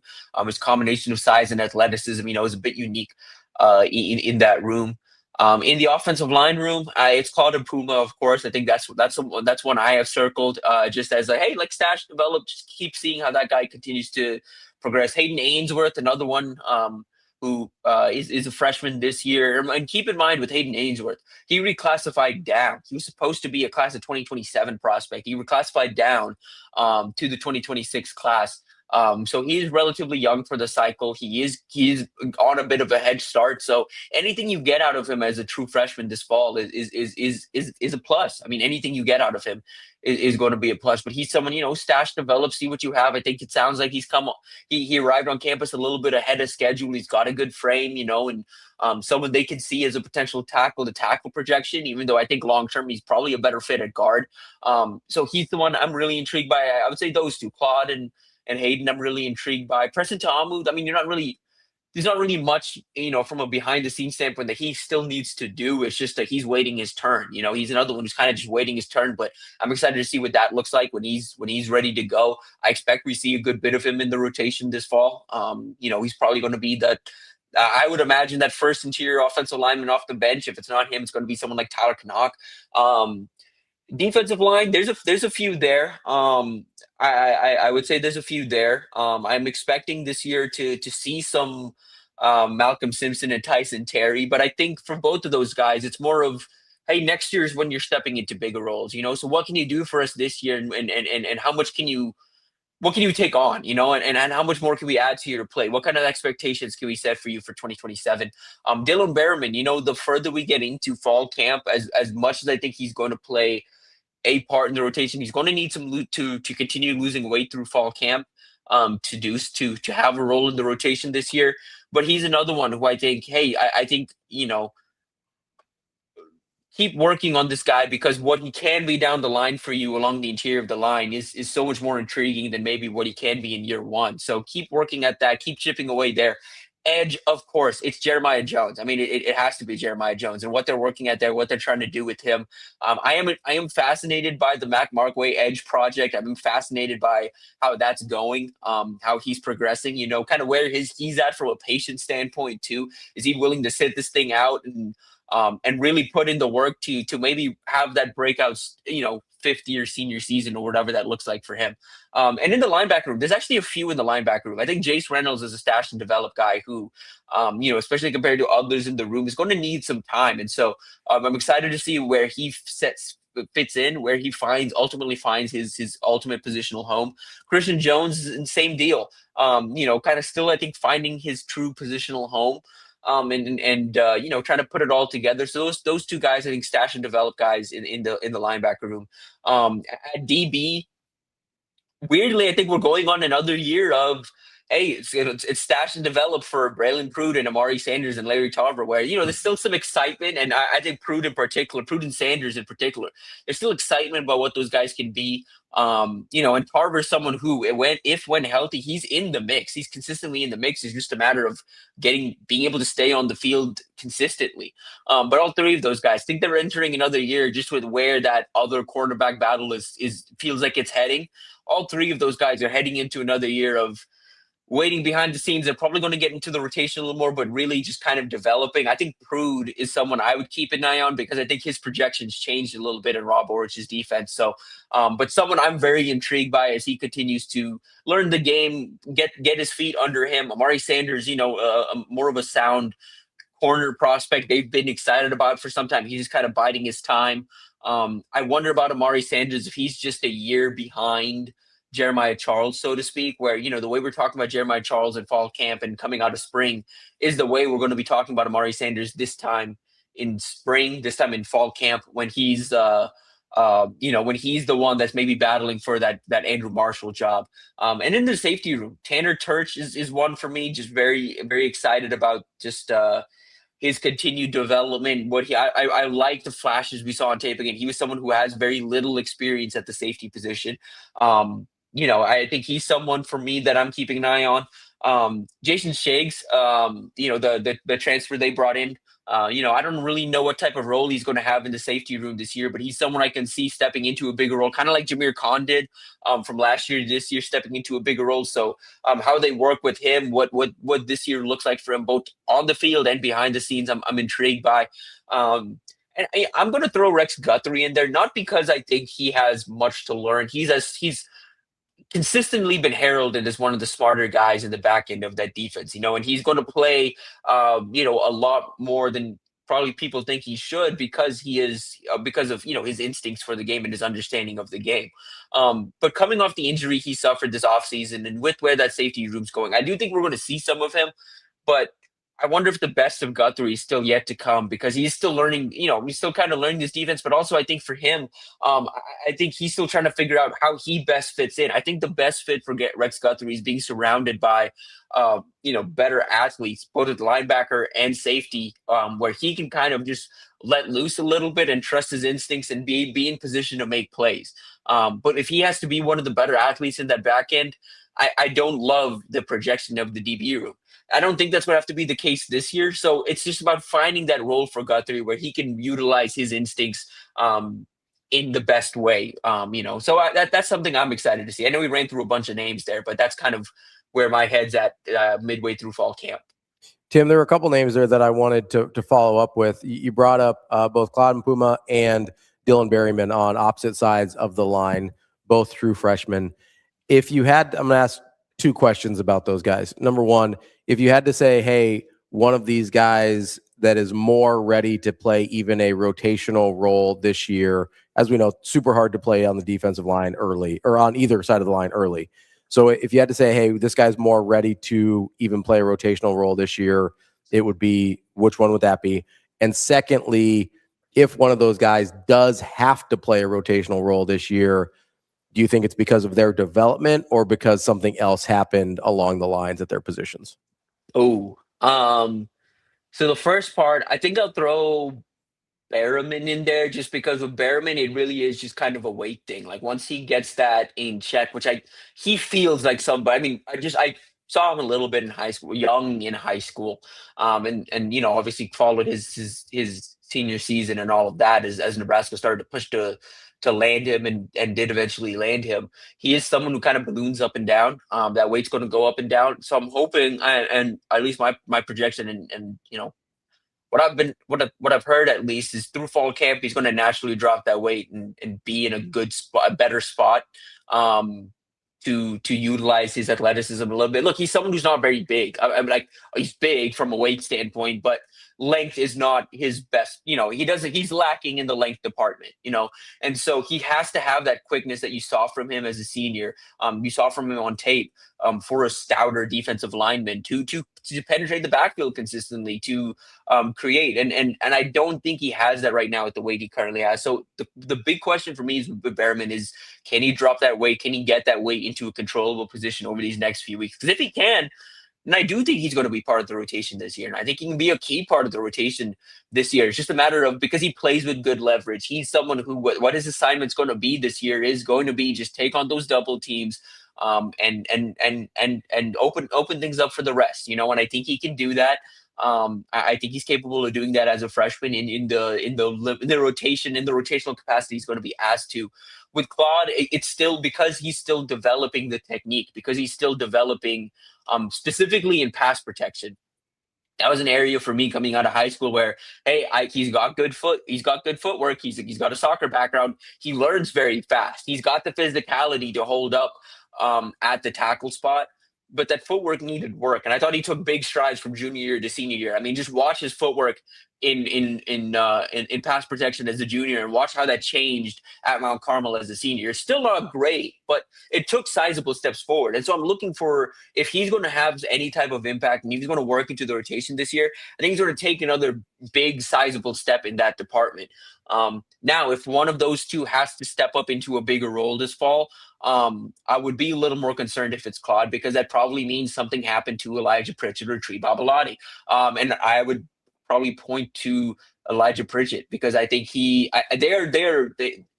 my feel on this has been they're training Claude Puma to be the left tackle of the future. I just kind of think that's where things are headed there. I don't know if they want to go through the struggle of cross-training him both left and right. I think it just makes more sense to just keep him at left. And so, if something were to happen to Tree, or they were to rotate in Gunner, or something were to happen there, I don't think it would be Claude Puma called into action. But if something were to happen to Elijah Pritchett, I think it would be Claude Puma likely called into action at that left tackle spot. On the defensive line, I'm expecting Dylan Merriman to be in that mix. I don't think I don't think I'm concerned if Dylan Berriman is eating into someone else's snaps. I don't think that's a big issue for me. I honestly think it's probably a positive and a good thing for the D line.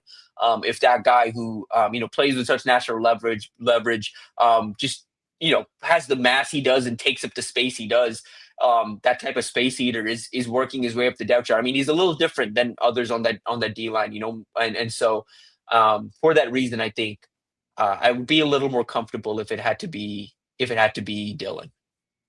Tim, last one for me, and I want to start a new segment with you now that Damon's not here. So I know that he had such terrific, difficult questions for you. So I'm calling this segment of our Tim Verghese segment the questions from my 2-year-old niece. And this question is about Danny Odom. She wants to know, if Danny Odom does not win the cornerback 2 spot, how does he fit in maybe in a different role defensively? Is there another spot for him? And how do you see his projection through the rest of the year, especially just for his true freshman season? Yeah, for freshman year, I think if he doesn't win the outside corner job, I think he's just likely just going to be in that rotation still. He is best in that corner role. I did wonder when I got my eyes on him at All-American Bowl in January, and we got to see him go up against some of the best in the country, and we got to see his length and his physicality really pop there. I wonder about him as a future nickel. I wonder about him, around like outside of Donnie Jones, down the line to someone, he's got a physical element to him. But longer term for his career, for his NFL future, for all of that, I think he's likely just going to settle into that outside corner role. I think he's just going to work into that rotation most likely. An outside corner that could tackle, but provided you can really shut down a side of the field, is still at this point a little more valuable than a nickel defender, or a good nickel defender. A great nickel defender is really valuable, but a good nickel defender compared to a kind of shutdown corner, outside corner with some physicality to him, you still take the outside corner. So for that reason, I still think he's going to be an outside corner. I still think he's going to be in that rotation over, or at least for this year. My projection for him this year, look, I think going into it, I thought going into spring ball, I thought he had a real shot at winning that job. I still think he's very much in that battle, very much in the mix. Like Jamal Rule, though, and so this is a point about both of these guys. I think both of these guys may not be pushing for the starting job September, October, or early October. But late October, November, I'm looking for a little more snaps from those guys. I think I'm looking for, come late October, come November, we're talking about, these guys are making a push up the depth chart. Oh, hey, I'd like to have the conversation at the end of October and maybe even early November where it's, Jamal Rule took the most carries of anyone in that running back room, or it's, they're really starting to pull back the snaps on Jeremiah Charles and Danny Odom starting to get a little more snaps. I'd like to see that conversation happen at that point. I think that'd be a good goal for both of those guys is to start really pushing for that starting job, even if it doesn't happen at the start of the year, at some point this fall. Tim, we'll get you out of here on this. I kind of feel like he might be a little bit of the forgotten man, especially in the secondary, but he's played a ton, and I don't totally know where he fits into the secondary this year. Where do you project Donovan Jones for 2026? Oh, he's the nickel. He's the nickel. Okay. Yeah. I think he's absolutely the nickel. I'm excited about what that's going to look like for him. That's an opportunity that for me, the question with him had always been his eyes coming out of high school, and what we've seen from him early early at Nebraska was just, can he get his eyes right? Can he see it well? Because I think at corner, your scope is so limited. It's just you and the guy outside. You maybe have a run fit responsibility here and there, but typically your responsibility is the guy in front of you or the zone you're assigned to. Your scope is pretty limited. Nickel, the scope opens up just a little bit. You have a run fit more consistently, but you're not opening up the scope in terms of everything he has to process and look at the way it would if you moved him to the third level back to a true safety role. So I think this is the best fit for him. I'd like to see him attack this. I mean, really the question for me going into this year is going to be, he's talked about putting in the work. He's talked about improving those eyes, improving his instincts, all of those things. What does it look like when the bullets are flying? That's going to be my question for him. Can he tackle in space? Can he be a true weapon in space?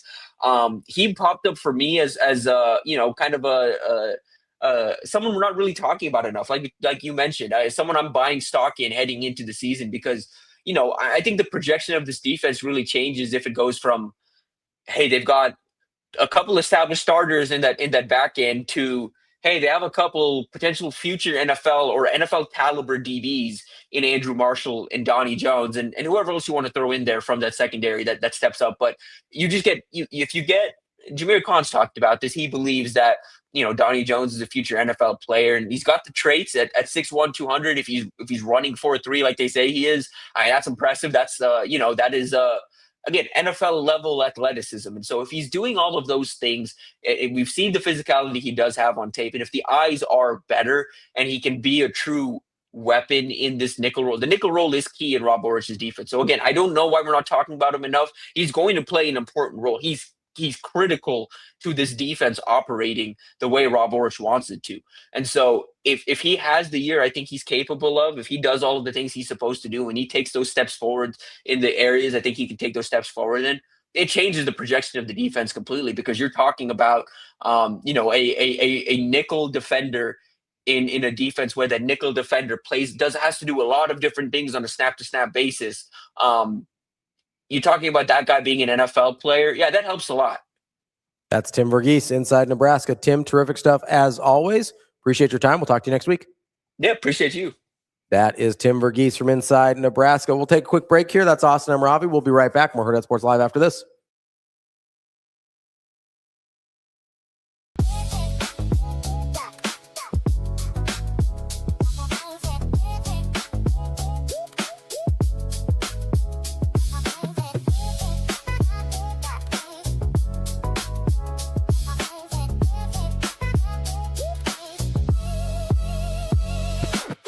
Your schedule is filling up.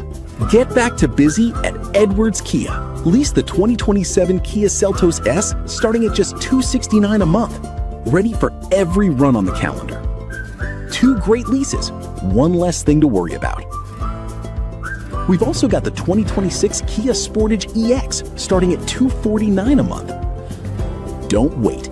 Get back to busy this August at Edwards Kia.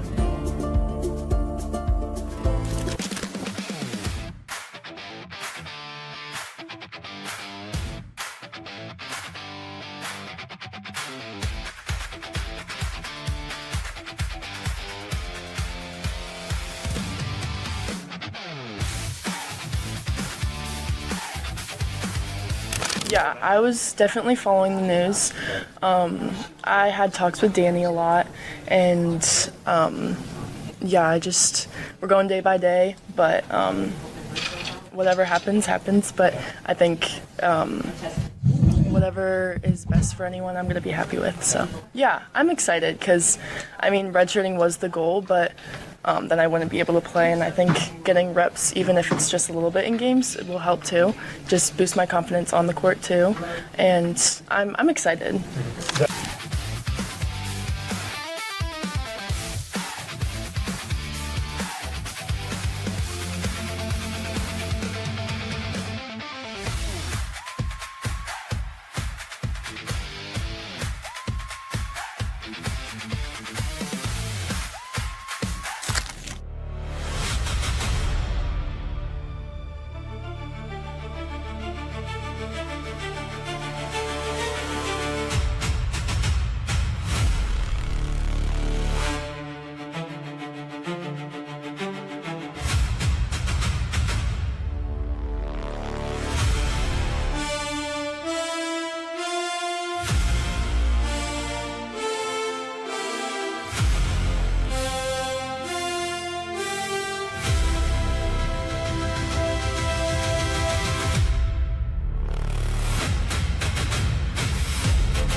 They're such a good program, and they have a good team every single year. They're very consistent.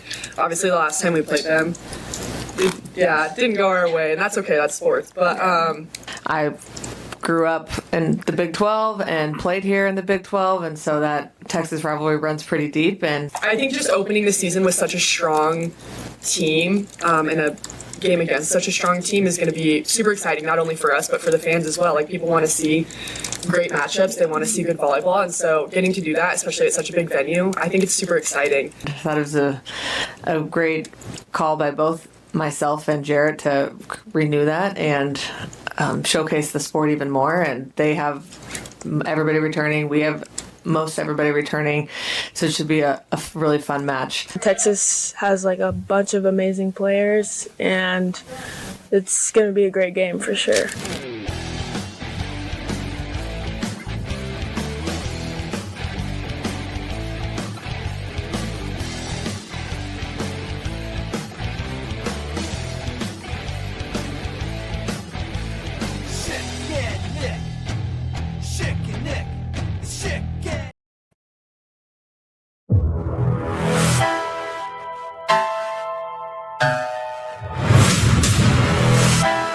You're listening to Hurrdat Sports Live. Welcome back, Hurrdat Sports Live. That's Austin. I'm Ravi here at Hurrdat Sports HQ. Reminding you to give our friends over at Next Gen Male Medical a call, 402-614-9700. I'll have to go visit our friends on Monday. I have a long weekend, lots of tennis matches to get in. And is that what you're traveling for? Yeah, I'm doing a tennis tournament in St. Louis. I didn't realize. I thought you were just going for fun. No, I don't. No one has fun in St. Louis. No, that's not true. I've had fun in St. Louis. One of my best friends went to law school there, so I'd go visit him. And no, there's lots of fun parts of St. Louis. How long is that trip from here? It's about 6.5. Oh, it's a drive. It's a drive, but there's about an hour drive. It's just about an hour drive outside of Omaha. No, there's certain tournaments you have to play to qualify for nationals. So I'd like to try and make a run at that. So well, good luck. I didn't realize this was a competitive. It's a business trip. This is a business trip. No. Can you expense it? Not that type of business. But so I'm gonna need a little recovery on Monday. Okay, might have to go get like the IV. Might have to go get one of my little vitamins, or maybe the Hercules shot. Mm-hmm. I know that was DB's bread and butter was the Hercules shot. You should come back in like a neck brace, and so that way everyone's just like, "Oh my god, what happened?" And be like, "I just put my body on the line, trying to win a title." Blood, sweat, and tears, baby. Where would nationals be? It's either in Florida or Arizona. They switch between years, so that would live be show from Florida or Arizona. Maybe it's in, I believe, early March. So this was because of your Cornhusker State games finish? Or? So you have to, in order to call them 402-614-9700, next gen mail medical, you have to accumulate a certain number of points within the national standings. They kind of go by region.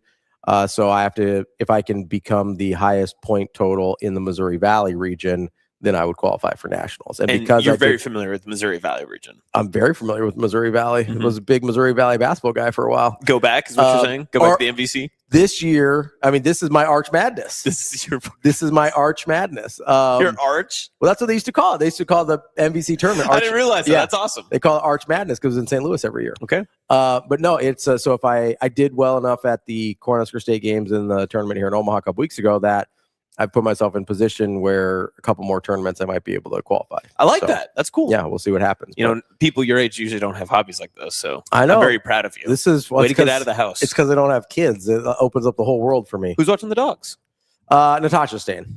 Oh, you're going by yourself? No, I'm going with my tennis coach. He's going to coach me. Wow.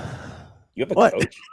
This is becoming the most privileged conversation possibly said. This is going to go a long ways toward your Hall of Fame. Yeah. Oh, see? Good argument, Shane. Good argument, Shane. Yes, and your butler can take care of you next too. That'll be great. I don't have a butler. You have Alfred Pennyworth at home. Are you going to cover your boat? Is that good?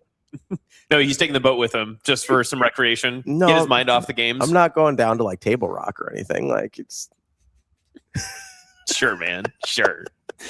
Now I'll be rooting for you. When is your first match? Saturday morning? A Saturday morning, yeah. So, you got to dip out of here quick then. Well, I'll be okay. We'll go tonight, or we'll leave probably around noon today. But I got a first round bye because in that particular tournament I am the number 1 seed. Nice. Because so you cannot get upset. Well, you cannot lose your first game. It's true. Yeah, I gotta dial in tomorrow morning, but I'll have plenty of time since I don't have to play tonight. If you text me your results, can I be the Lulla beat reporter and announce your results? Sure. Okay, perfect. So I just need updates on how you're doing, and I'll post those. I'll see if my coach can get some video as well. Perfect. Yes. No, that would be incredible. Some highlight packages. I will post them to me. I will post Is your tennis coach going to drive so you can watch film? No, we don't have film on my opponents yet. Oh, come on. Yeah, not yet. But we are until he spy gets this thing. We are going to go.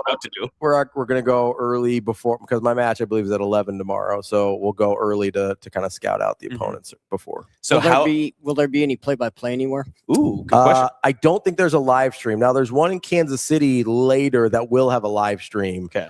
And if I do well in St. Louis, I'll probably go to Kansas City to really try and put those tournament points over the top. So how many suites of the hotel floor did you have to book out for yourself? Just the one. Okay, gotcha. Are you and your coach sharing a room? Yeah, we got the double queen. Oh, the double queen? Yeah. Nice. You nice. know. Yes, queen. Listen, I'm not trying to get 2 hotel rooms for a whole weekend. That's fair. That's aggressive. That's fair. Okay. Not yet.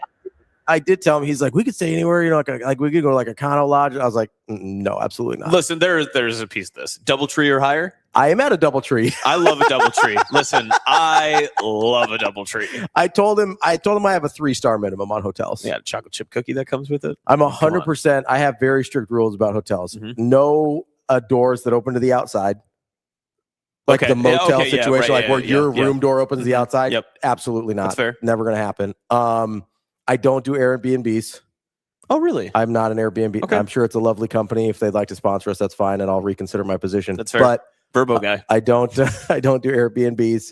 I don't this is one place where I'm very chain dependent. I trust the chains because if something goes wrong, then you have like, it's not just some dude that owns a boutique hotel and he's like, sorry, bud. Good point. Like, Good point. you have kind of that's a place where bureaucracy can help you, is in a chain hotel situation. So, those are my hotel rules. Okay. But yeah, 3-star minimum for sure. I'm not staying anywhere weird. Are you guys driving down together? Yes. Why would we take 2 cars to St. Louis, Shane? I'm just asking. These are good questions, Shane. Going to be a lot of Creed in the car? This is your press conference right now. This is your press conference. Yeah, sure. What other questions do we have? Will you be allowing media access to any of your practices beforehand?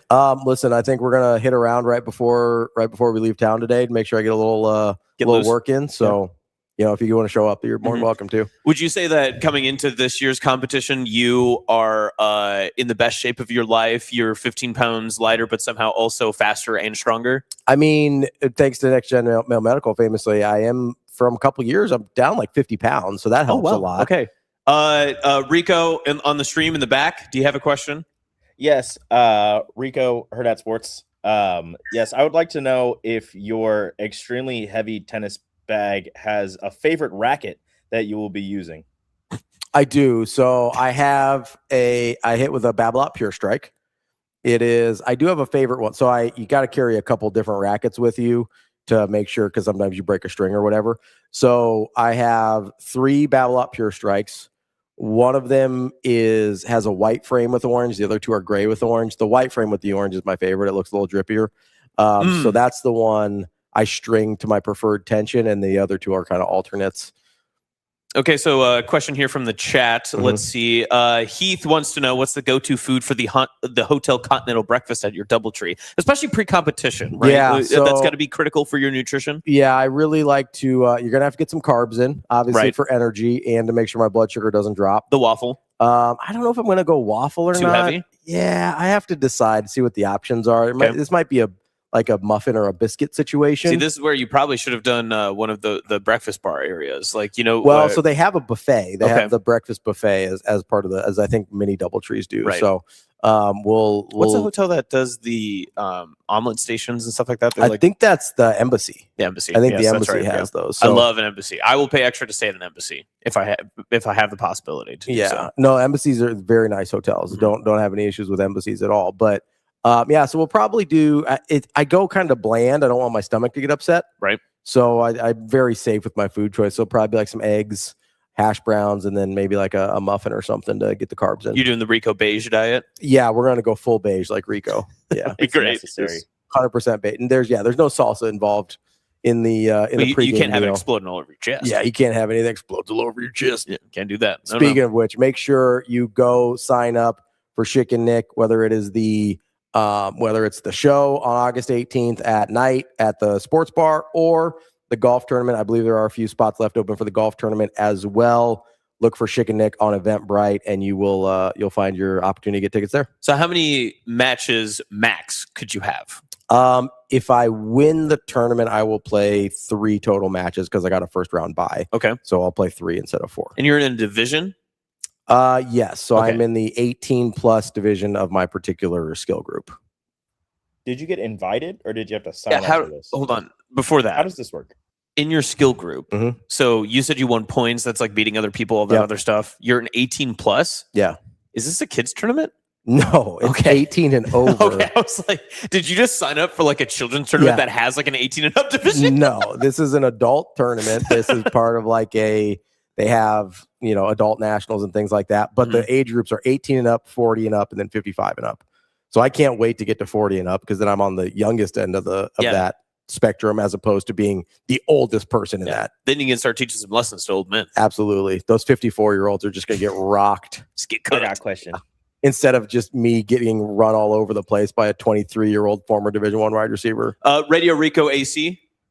Yes. I with the 18 plus and 40 plus, all of that. How did you get the number 1 overall seed when, as you did let us know, you did not play tennis in high school. I don't know if you played tennis in college. I know you didn't play at four-year university, but you started playing later on in your life. How did you get the number 1 overall seed as being a fairly new tennis player? Seems like a lot of extra in that question. I don't know why all the other details were needed in there. That was kind of rude. That journalist is rude. I have in this particular tournament, I have the most points in our division, so I got the number 1 seed. Because you beat up a lot of people? Because I did well at the Cornhusker State Games and in the tournament here in Omaha. Because you bribed the commissioner of this conference? No, it's all in the up and up. You know, okay. I earned those points. I got second place twice. So those got me a good amount of points. So because I'm a man. I'm 40. Almost. I wish I was 40. Because this is your Arch Madness, what Missouri Valley Conference team do you best represent? Well, I mean, the low-hanging fruit answer is fruit is Creighton because I'm from Omaha. But in terms of trying to go in terms of play style, man, I haven't watched a lot of Missouri Valley basketball in the last decade, if I'm being honest. Just go back to your days. Go back to old school MVC. You know, I'm not like a Southern Illinois. I'm not like a grimy grinder type. Like that's not really me. You know, Are you a force your opponent into mistakes? So my biggest assets are I have a pretty good serve for my skill level and pretty good forehand. And a lot of people struggle with my slice backhand. So I would say I'm like an offensive player, kind of offensive minded player. I'm not one of those like just play defense and wait for somebody to make a mistake. So I mean, honestly, still the answer still might be Creighton. Kind of that's what I thought. It kind of sounded that way. Some offensive firepower and just kind of trying to outscore everybody. Dang. What gear are you wearing? Are you sponsored or you're branded? I'll be honest. I'm pretty Nike pilled on the tennis gear. Okay. They have their old school Nike court logo. I don't know, Rico, if you can look that up real quick and bring it on the screen. It is, I think, the best looking tennis logo out there. Okay. And so that's the way I go with I do almost entirely Nike gear. Okay, but don't forget, you do need to bring some Miller North stuff for you, so that way you can report and be I did this for the Stangs. I'll get the hat. I'll bring some of my gear that I bought this week at the pro shop there. So we'll get it done. Will you cry and say if you win? Let's say you win. Will you cry and be like, I did this for 144th and Pacific? 144 gang. Probably not. Who's the first person you're thinking? Ooh, good question. I'll just be like, listen, I want to thank all my friends over at Hurrdat Sports Live. Bang. You know, so that's the Nike court logo. That rocks. I love that logo. So that's it does look like a country's, like a nation's flag of some kind. It does a little bit, yeah. But that's the logo I rock on most of my gear. That rocks. Yeah. Looks good. Well, we had something else planned that we were going to talk about. Yeah, we didn't get to it. We'll talk about it later. We'll get to it later. It's fine. Will you invite me and Austin to nationals with you? I will invite you. I am not paying. Damn it. Where nationals?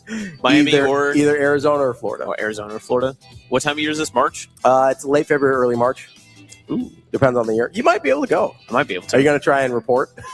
Listen, if your coach sends me enough videos, I will report this, and then I can accompany it, and I'll be like, oh yeah, Anna, I need to go. No, I have not named my rackets Corn Raider. They're just, I go by the string tension. That's how You can call him champion after this weekend. Let's hope so. We'll cross our fingers. Speaking of champions, Mike Sautter coming up next here on Hurrdat Sports Live.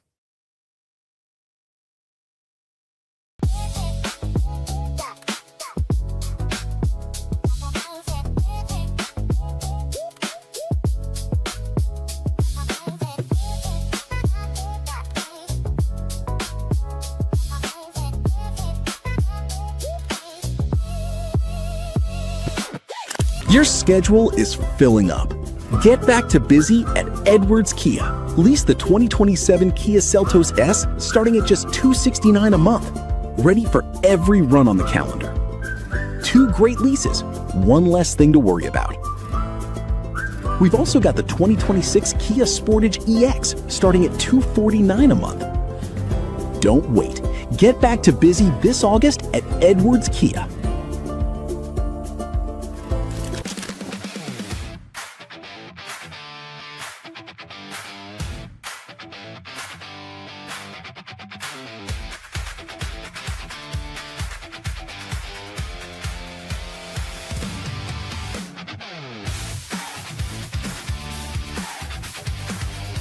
Yeah, I was definitely following the news.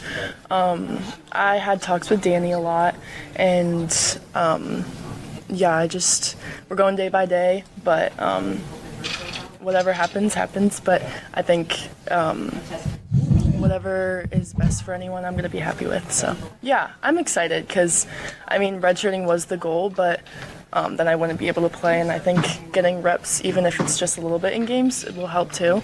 Just boost my confidence on the court too. And I'm excited.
They're such a good program, and they have a good team every single year. They're very consistent. Obviously, the last time we played them, it didn't go our way, and that's okay. That's sports. But I grew up in the Big 12 and played here in the Big 12, and so that Texas rivalry runs pretty deep. And I think just opening the season with such a strong team and a game against such a strong team is going to be super exciting, not only for us, but for the fans as well. Like, people want to see great matchups. They want to see good volleyball. And so getting to do that, especially at such a big venue, I think it's super exciting. I thought it was a great call by both myself and Jarrett to renew that and showcase the sport even more. And they have everybody returning. We have most everybody returning, so it should be a really fun match. Texas has like a bunch of amazing players, and it's going to be a great game for sure.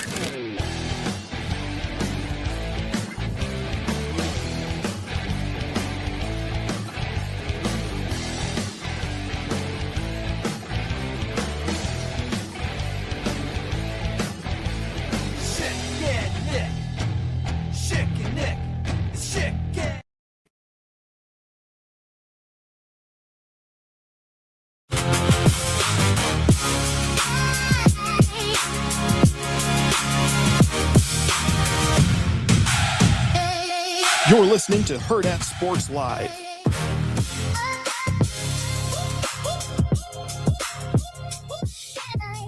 Welcome back, Hurrdat Sports Live, presented by Next Gen Male Medical. That's Austin. I'm Ravi here at Hurrdat Sports HQ. We are joined now by Mike Sautter, Hurrdat Sports and NAB Preps. Mike, how are we doing this morning? I'm doing well. Tired, but I'm doing well. I thought that it was going to end at well. I got very nervous. Mike, blink twice if you are in need of assistance. No, I'm fine. It's been a grind this week, but it's okay.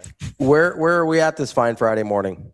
Where I'm at currently, in a parking lot in Fremont. Where were we at this fine Friday morning? I was at Lakeview in north of Columbus, Columbus. So that's where I was this morning. Yesterday was at Pierce and Humphrey St. Francis, the proper name. You know that that's not the name of the school, Mike. I don't care what the school is called now, because they got screwed on that school change. So you tell them, Mike, stand up for the people of Humphrey. They did. So I was there yesterday, and and then stayed in Columbus last night, and then woke up and went to a pretty wet practice at Lakeview this morning. But good news, you get to head to the greatest place on earth, Miller North High School today. Like, how excited are you about that? Come on. Yeah, Millard North and Mount Michael today. So this afternoon and night, or evening, whatever it is, and night. So I already text Coach Burrell. I was like, hey, if anything changes on your scheduled time or whatever, let me know because I'm planning on being there. So, yep, I'm excited about that. I wish this lightning and rain and heat would kind of just go away because it's really thrown a wrench into some plans here. So, but that's just part of the deal, and that's what we got to roll with. So I missed out on going to Bennington. Was that yesterday morning because lightning, and had to pivot to inside the gym to watch Millard South practice on Wednesday morning, which wasn't near as fun or good as I wanted it to be. So I didn't get as good of a look, obviously, because you're in a gym and it's a little bit small. But yeah, it's fine. We're making the best of the situation. That's all we can do. Mike, you sound very cheery about it too. That's for sure. Very cheery. We are. I mean, you just got to roll with the punches. You got to pivot, and that's just how it works. So I know coaches are a little bit frustrated on the weather and stuff like that, but it just got to pivot and make adjustments and do what we can. I was supposed to be at Waverly on Wednesday afternoon to actually watch them practice, and wasn't able to. So just is what it is. Mike, in terms of what you're bringing up there, just about, and the added part about, the heat and some of the practices that have to get moved either to nighttime or because of the storms, everything's kind of being moved and adjusted, especially here on the eastern slate of the state. Have you talked with a lot of the coaches about how maybe far behind that puts them in terms of where they want to be for fall practice? Is that something that's kind of been a continuous theme through some of the camps that you've stopped by so far? No, everyone seems to be kind of okay with it. They do so much in the summer now. Like, there's so much football going on in the summer and install and stuff. And obviously they have like a week that they can have a full padded camp, and they've been doing so much. So I don't think they're like super behind. I mean, obviously they'd probably like to be outside or, have their regular schedule, but I don't, no one said anything like that yet. So no. Mike, as you've gone through these different teams, like what are some, and I know with the weather and some like being indoors versus outdoors, it can be really challenging, but what are some of the things you feel like you can learn aside from personnel, talking to coaches, things like that? Like, what do you find most valuable about going to these practices?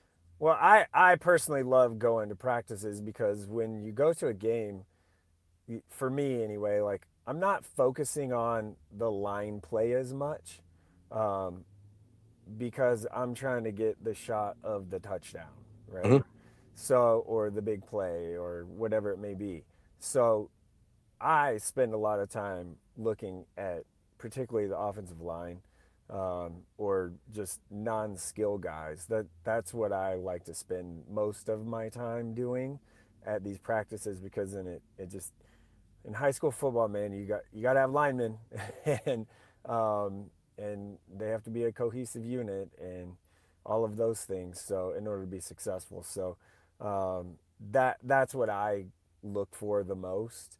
Most of it is just, not just are they big, but can they move their feet and those sort of things. So I really use the time to really player evaluation type of things. So I don't care what their playbook looks like or anything like that. Like that's why I go to practices the first 2 weeks because primarily, when it gets to game week, they're working on the opponent, and I do not care about what a game plan. I don't care about your game plan.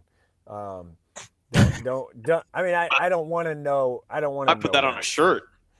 Well, I just don't. Like, it's not, I don't want to be in the way. You know what I mean? Like, so So that's why I've just always done the first kind of 2 weeks. And then I guess last year and this year I'll go the Monday of game week. But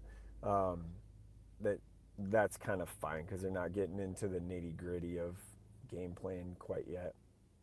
Mike, as you're kind of looking through at doing what you're talking about, the player evaluations and stuff like that, how often, and you can give names if you want to, I don't know how comfortable you are since you're putting out videos on all this stuff anyway, but how often do you see somebody that you weren't necessarily aware of going into, or that you get like kind of surprised by and you're like, oh man, they're actually moving a lot better, or this player might be a lot better this year than I thought they were going to be? Every time. So no, like every time I'm like, no, and it's just good. Like I was at Pierce yesterday and I'm like, and you know, I call coaches every time. I call coaches every time, and before I go to a practice, I like to call and have a pre-call and talk about names and players and kids, and you know, like, okay, I have this. Tell me, you know, am I missing anything?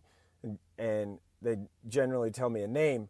And that yesterday when I was at Pierce, there were 2 freshman linemen that are going to be dudes for them. Like one, I have his name written down, I forget off the top of my head, but is going to be a guard. And he's probably going to be a Division I guard or center at like in 5 years from now. So going and watching that and doing that like totally helps me kind of know about kids beforehand. So, and even I look at like today, Ryland Verghese is the quarterback at Lakeview. He had a huge year last year, and this year they're going to rely a lot on him, and he's going to have to use his legs more and things like that. And he's gotten a little bit bigger and stronger. Also Pierce, by the way, back to them. Remember the guy that threw all the touchdowns to Ben Bramer, Abe Schulting? Mm-hmm. His little brother Brody is going to be a sophomore, and he was kind of forced into action last year. That's going to be a guy that is going to put up a lot of. He's going to be a guy. Like he's a sophomore this year. He's going to be a dude. So like that'll be a name in C1 that people are going to have to really pay attention to down the road here, if you will. Mike, staying in C1, you were at Lakeview today, this morning. You went to Pierce. I know you're going to be making your way out to Central Nebraska. You're not stopping by Kearney Catholic, correct? No, yeah, just didn't work. I asked for their schedule, you know, and stuff, and he sent it to me, but it just isn't going to work. Like I'm just not going to be able to make it. Wahoo. So the C1 schools will be went to Ashland Greenwood. Lakeview, Pierce, and Wahoo. So those 4. I guess my question for you then is maybe you can only base it off of the schools that you see, or maybe just off of conversations you've had or heard. But how deep is maybe the title contenders or teams that can make a semifinal in C1? Is it, you know, what's that number look like for you? Oh, I think it's pretty high. I think there's like 5-6 teams, maybe 7 that can do that. Auburn is one that people are not talking about enough. Sydney obviously is going to be really good. Thank you, Mike. Yeah, they are. They're going to be really, really good. Wahoo lost a lot, but has a really good coach and program, has been, you know, built forever and all that. So they'll just kind of plug and replace. I loved Pierce yesterday. I think they're going to be. I think people are not talking about them near enough in Class C1. Looking at their schedule, they've got Norfolk Catholic and Lakeview, and then Fort Calhoun, Arlington, things like that. Like I legit think they have a chance to go 9-0 and in the regular season. They are so big up front and have like they could go like 10-15 deep up front. Like it's a lot. So really like them. And Auburn is another team. Like I saw them at Plattsmouth's camp in June, and they look pretty athletic too. So that's a school in C1 to kind of keep an eye on that people aren't really kind of talking about enough. So. Mike, I'm curious because you keep bringing up the offensive linemen. I know we were at Creighton Prep on Monday. We were both impressed by what they've got in the trenches. It feels like depth on the trenches has just increasingly gotten better across the state, really. Is that a trend you've noticed, or is that something new? What's kind of making that a bigger deal here? Yeah, no, I think it's kind of always been a thing. I think maybe this year more than years past that I've done this, I'm just paying more attention to it because it just matters so much. Like, yeah, if you have the one, 2-year starter, 3-year starter lineman, if that guy goes down, like, what do you have back behind him? Like, what else do you got? What if guys get nicked up? What if, like, you have a super long drive on offense, especially in, like, Class B and below. Guys play both ways. So, like, how much break, rest can they get and all of those things? Also, I think we focus a lot during the high school season on, oh, this guy scored this many touchdowns and this guy made this, had this many yards rushing or receiving or whatever. But we never talk about the people that actually get it done for them to get that. So that's, I think, maybe why I just harp on it a little bit more this time of year. Granted, we're still, looking at quarterbacks and stuff. Like, yeah. I'm very disappointed that I haven't been able to make it to Bennington yet, because Will Goots is the running back coming back, and Ty Bufakeo are two dudes, and like wanted to see how much better they got. And I mean, I guess I saw them at 7-on-7 in June, but in a practice situation, it just is a little different. So, yeah, that's a long answer, but there's your answer. Do you think that offensive line trend will translate into recruitment? Maybe not this year, but maybe for the next couple of years, because I know you've got like Micah Santiago, and you've got Justin Parrish Jr. at Westside, Luke Wellman you just saw at Lakeview. There's a couple of he's not there anymore, by the way. Oh, okay, gotcha. Never mind. There you go. The more you know. But still, I mean, like, there's just a couple of different names that kind of come up on that offensive line side. Like, Bigness is at Papillion La Vista. Do you think that we could see by the end of this year or maybe next year's cycle that more linemen are kind of being recognized and might pick up some more, maybe not even Power 4 offers necessarily, but just more collegiate notice? Yeah, I don't, from what I've seen, there isn't a ton of like power conference guys come in, right? So, but yeah, like everyone's always going to need linemen. We just don't really grow like 6'6", 310-pound, offensive tackles around here that much. So they can move, like that. Unless I guess you're Barrett Kittrell, but he's not 6'6". So and he's going to be an offensive guard or center. So, but no, yeah, I mean, the trend's probably a little higher. I would say, like, part of that too is like 5-for-5 is going to be a huge thing. So what the local schools like your Kearney and Wayne and all the GPAC schools, they've really been able to like hit it pretty good in recent years. And I would expect that trend to follow that trend. Northwest Mo has gotten back to Nebraska. Oh yeah, really, really nice job in the last couple cycles. So well, and UNK's recruiting locally again too, which right, is a big difference. Yeah, that's what I said. Kearney. I know, but you can't throw Mo in there and not double down on UNK. I said Kearney first. Yeah, but come on, say UNK, give it its proper title. No, just like Omaha, it's Omaha, not UNO. That's actually not true, but that's fine. You didn't go there. Well, that's how I'm just refer to them. He's just doing that to spite me now. Yes. So no, but those teams have done a really good job. In the last couple of cycles. So I would expect more of that, because I do think that kids and parents and whatever are kind of being a little more realistic about it, especially because, like, I mean, Nebraska isn't taking walk-ons anymore and all of that, so that really matters. And so, yeah.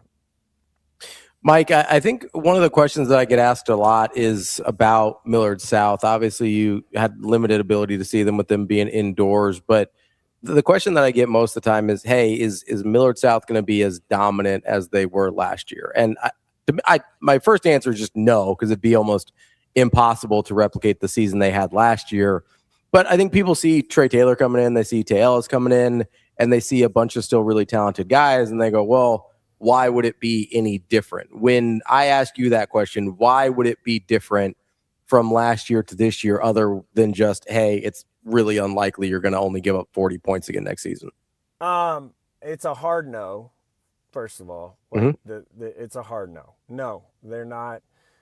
When we look back, so after all the hate and vitriol and whatever is kind of gone away, 10 years from now, we look back at this Millard South team that just finished last year, we will be having the conversation of like, that's probably the best team we've ever seen.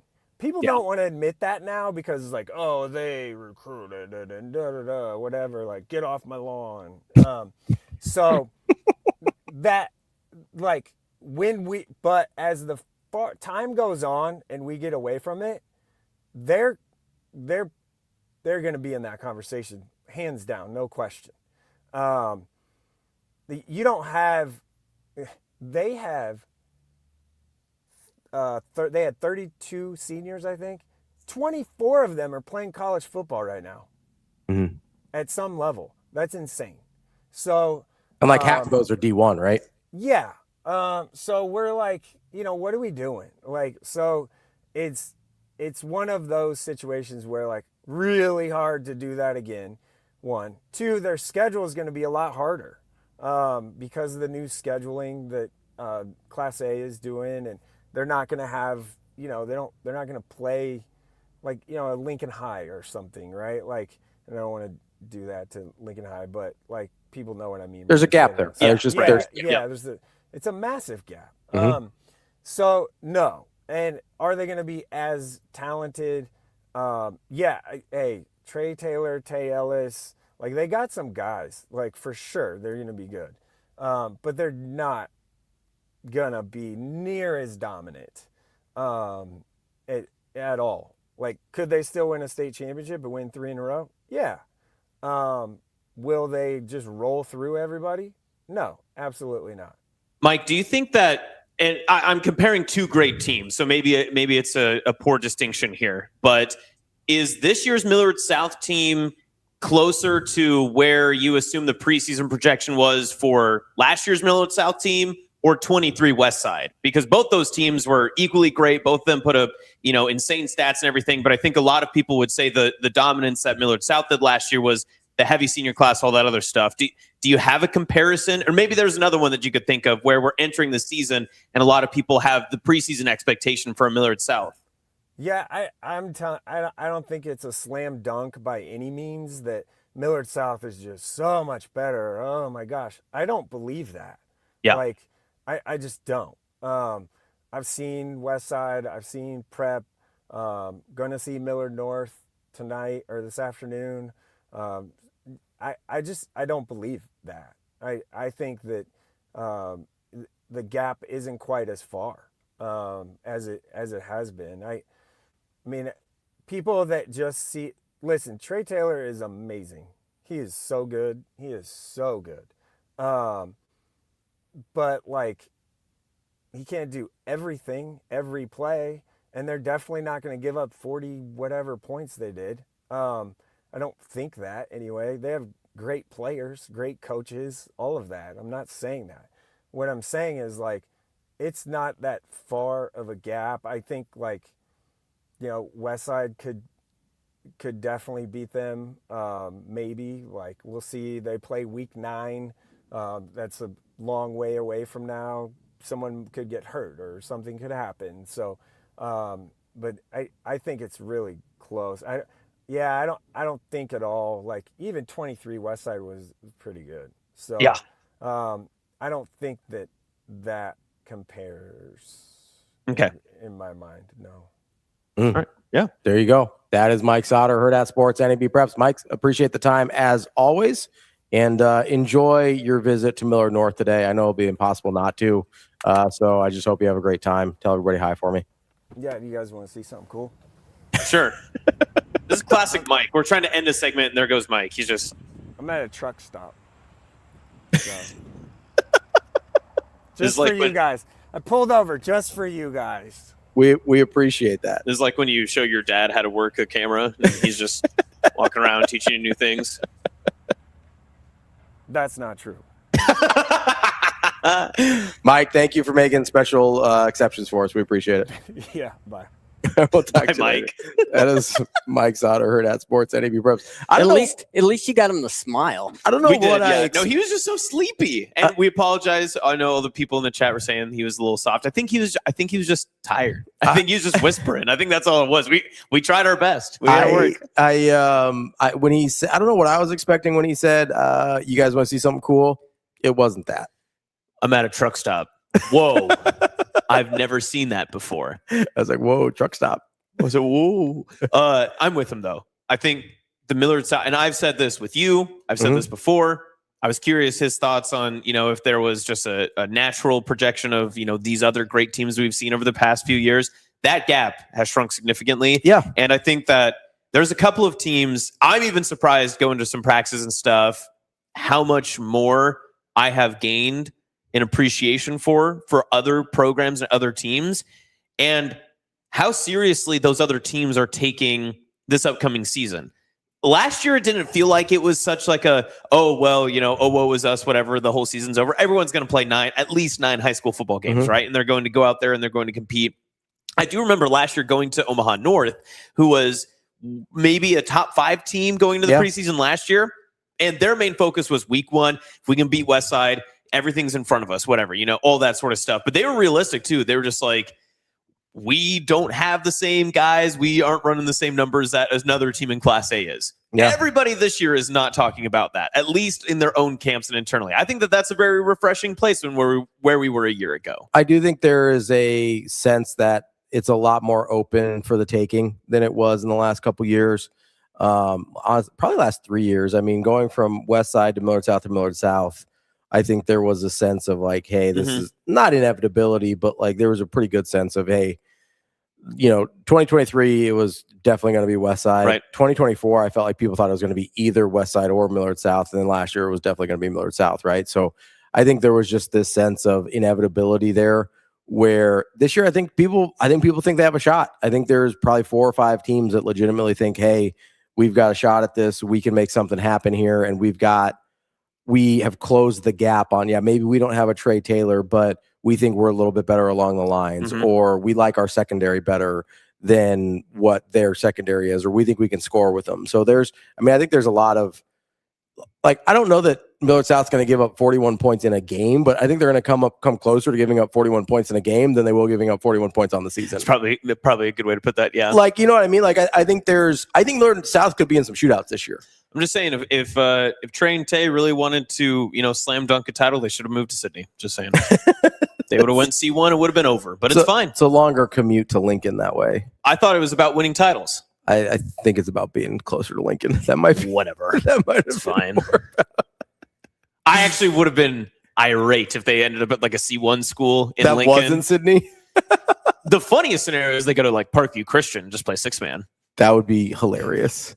6-man wouldn't know what to do. No, also Trey would have to play defense, and I don't think that's happening. No, that would never. I don't think Trey's playing defense. You get all your games done early, and you'd be able to go back to Link. You go to Nebraska and do all your things because there's no lights on the field. There you go. See, you play at 2:00 every day. I think if Trey Taylor had gotten in a situation where he's like, I'm going to have to play safety this year, Matt Rule would have made some phone calls. Like, absolutely not. There's 0% chance this is happening. I don't know that there's ever been a direct line from Parkview Christian to Memorial Stadium, but who knows? There would have been. There would have been. You'd be like, you get his ass off the field right now. What if he's a really good safety, though? Playing Santee, all right? We're getting him out of there. What if he's like a 5-star safety? I don't care. In 6-man? Yes, maybe. Maybe. If it's like a 10-star safety, like, come on. There's a D1 commit in 6-man this year, all right? That's awesome. Long snapper. Well, it's a little bit different. He's going to Wake Forest. Good for him, man. I'm happy for him. Really proud. Know where Oshkosh is? Garden County Eagles, baby. I have heard of Oshkosh. Oshkosh. Oshkosh. Sorry. Oshkosh. It's a little lisp there. It's fine. Osh. I was like, I was channeling my inner Lou Holtz there. Where's Lou Holtz right now? That's still one of the funniest things in the world. Still one of the funniest things. No, I'm familiar with Oshkosh. I could not locate it on a map for you. That's probably fine. But I've heard of it. I'm proud of you. Progress. That's a win. That's a win. That's halfway there. Yeah. Let's take a quick break. That's Austin. I'm Ravi. We'll be right back. More Hurrdat Sports Live right after this.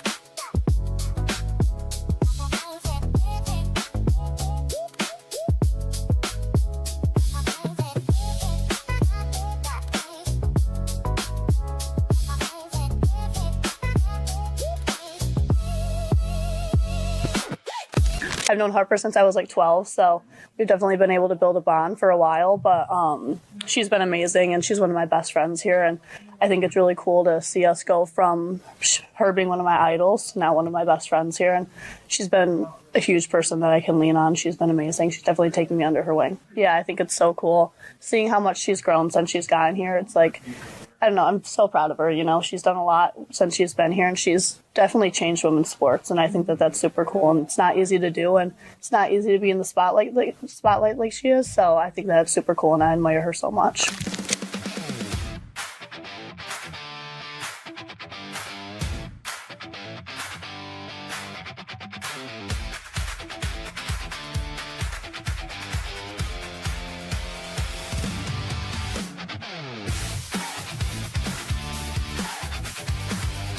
Your schedule is filling up. Get back to busy at Edwards Kia. Lease the 2027 Kia Seltos S starting at just $269 a month. Ready for every run on the calendar. 2 great leases, 1 less thing to worry about. We've also got the 2026 Kia Sportage EX starting at $249 a month. Don't wait. Get back to busy this August at Edwards Kia.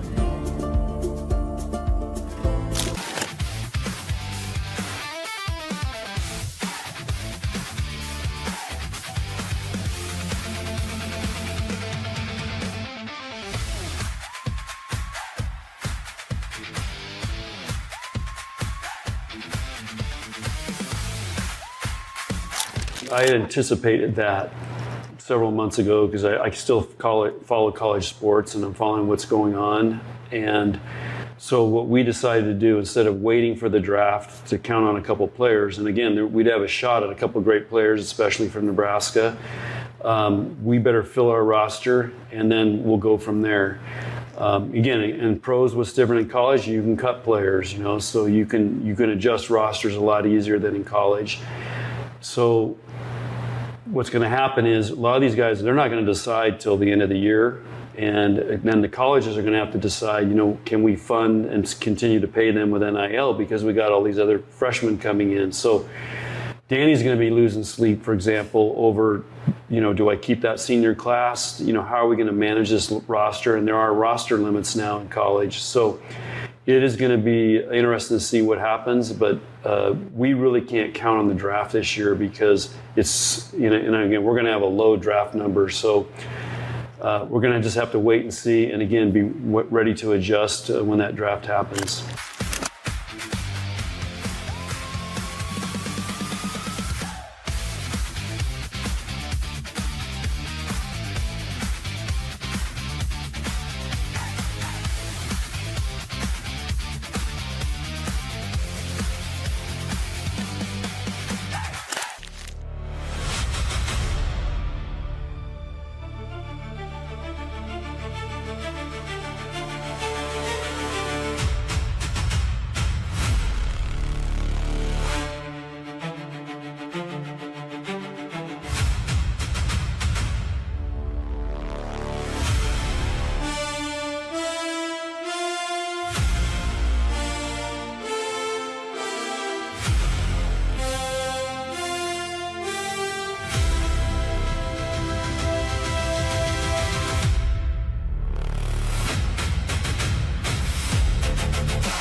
You're listening to Hurrdat Sports Live. Welcome back, Hurrdat Sports Live. That's Austin. I'm Ravi here at Hurrdat Sports HQ. Reminding you, go to unionomaha.com. There is a Union Omaha match on Sunday, August 16th at Morrison Stadium, 6 p.m. It's Pride Night as well. Make sure you get out there, get to unionomaha.com, get your tickets for that. It's always a great time to go out and see Union Omaha. If I'm lucky, I might be able to make it back in time. It's going to be close. It'll be close, yeah. So depends on what time I play on Sunday. We don't know yet. Okay. So maybe I'll make it back for Union Omaha. See all you fine folks out there. Win the chip and then worry about the rest. I know. I'm not worried about the timing. I'm not Come worried back about the timing. with your shield or on it. I will say I was going to text you and just be like, hey, I may need you to prep the show for Monday, depending on what time I get back. So it's not like, true to form, we haven't gotten to any of the topics that you've wanted to this week, really. Hold on. Let me see what we've gotten, if we've gotten any topics today. Hey, by the way, what's the bracket format? So it is single elimination in terms of winning the championship, but then there's a consolation bracket to determine third and fourth place as well. But it's a straight bracket. It's not like a round robin or anything like that. It's just normal bracket. So play. 2 days for sure for you? Yeah, you get 3 guaranteed matches or 2 guaranteed matches. Okay. But because I got a first round bye, I think I have 3 guaranteed matches. So there you go. There you go. The more you know. The more you know. Let's see. What have we got to this week? We haven't gotten to a lot of this stuff. So that's on me. That's on me. That's totally on me. That's okay. A lot of this stuff we can get to next week or not. There was one thing that I wanted to get to. Yep. I'm going to give you a choice. Say heads or tails. Okay. You pick. All right. Heads or tails? Tails. Okay.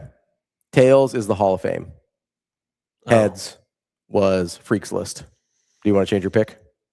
I do. I want to talk freaks. All right, we're going to talk freaks. So Bruce Feldman puts out his college football freaks list. Why'd you give me a every choice then? Why didn't you just tell me? I don't know. I just thought it'd be fun. You gave me double the choice. I didn't like that. Was this No Country for Old Men? I didn't like that at all. What if you lost in a coin flip? That's another movie that DB would be like, no, who's the bad guy? Javier Bardem. Good. Listen, he's making some really good points here. The guy who kills a gas station clerk, like randomly? That's the bad guy? No, that guy survived. Oh, you're right. That guy survived. Yeah. Yeah, because he won the coin flip. Mm-hmm. It's everybody else that dies in that movie. That is true. Spoilers. Sorry. Yeah. Wow. My bad. Terrible way to die, too, by the way. Oh. What? With the air compressor. Honestly, I think it's a great way to die. I don't think. You show that movie to Ryan and say, hey, this is how they kill animals? I think painless, probably, right? Like you wouldn't feel anything. You would feel a lot, I think. I don't think so. I think you're dead like instantly. I have no idea. I've never done it, so I want to know. Because DB drugged me to a beef processing plant, I saw this happen. Like, I think they go down pretty quick. I think it's pretty instantaneous. Do they do the bolts or do they do the compressor?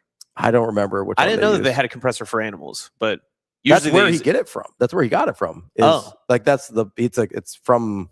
Oh, really? Yeah, because there's a point where Tommy Lee Jones, it seems like he's going to figure it out because he's talking about like, you ever seen them put cows down? They put the oh, that's right. Jeez, That's I'm remembering. I need to rewatch this movie. I might try to do that this weekend. We'll see if it's on somewhere. I mean, I'm sure it's somewhere. Anyway, speaking of freaks, like we almost got off topic. We almost did. Like Javier Bardem.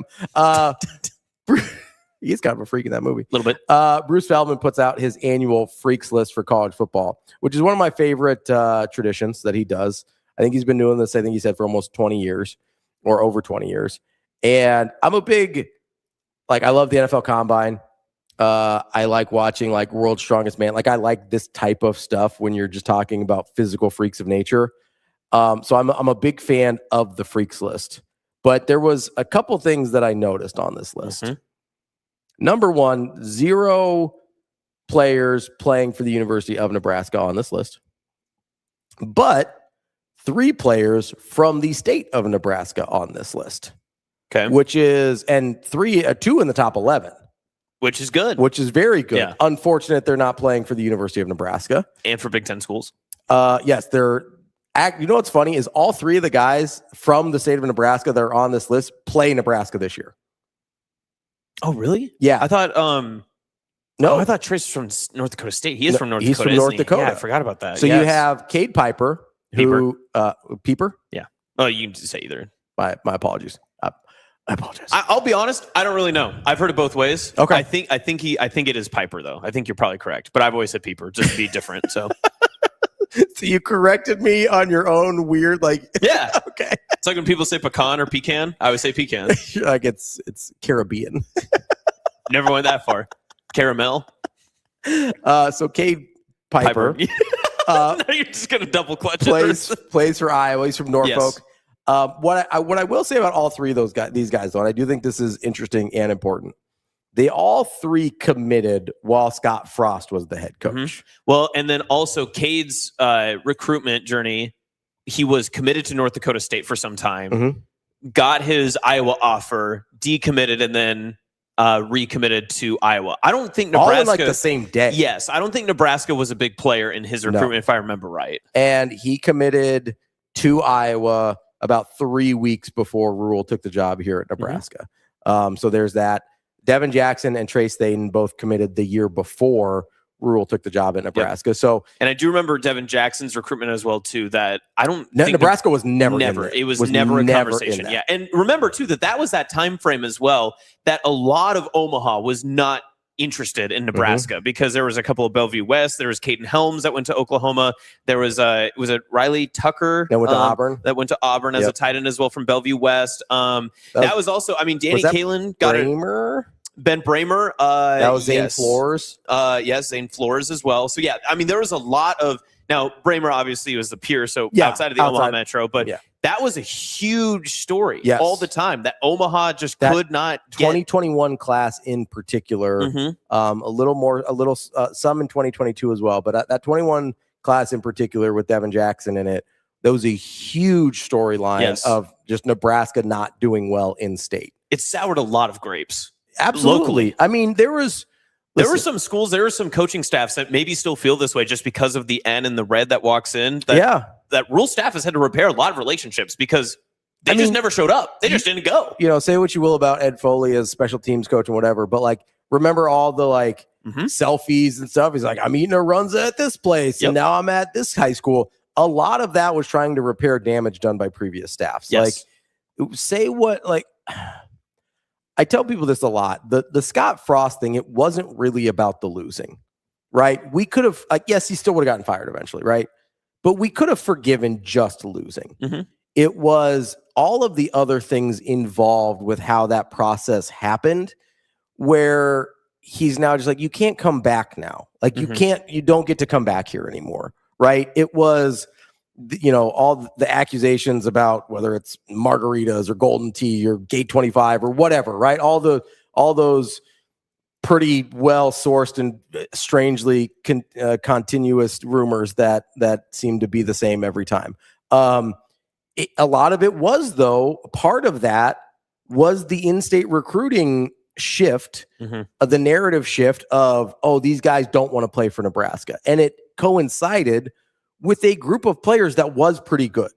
Like, you had a group of players, Watts that went to Notre Dame. That was a big one as well. They got Betts, they missed on Watts, right? And famously, Betts' career didn't work out here either. But like Xavier Watts is one where you go, man, that dude's really, really good. Would have been a difference maker. Yeah, that's a guy that you probably need to lock down in the city of Omaha in the state of Nebraska. And I don't think it's an exaggeration to say that's one of the things, because the rumors weren't, I don't think, widespread prevalent at the time. Obviously they are now. But the thing that I think started turning a lot of people was just like, hey, we have really good players here.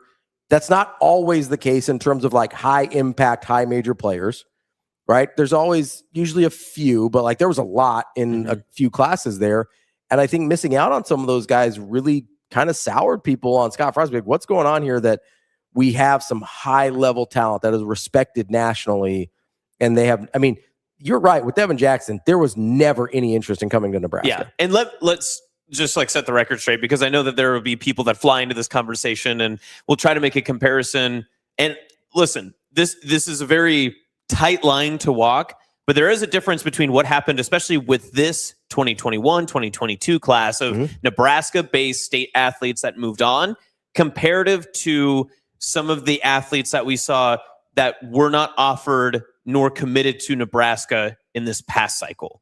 There's a difference between that. And I don't want to say, hey, you know what? There is like a difference in commitment and everything. There's a difference in conversation and there's a difference in communication.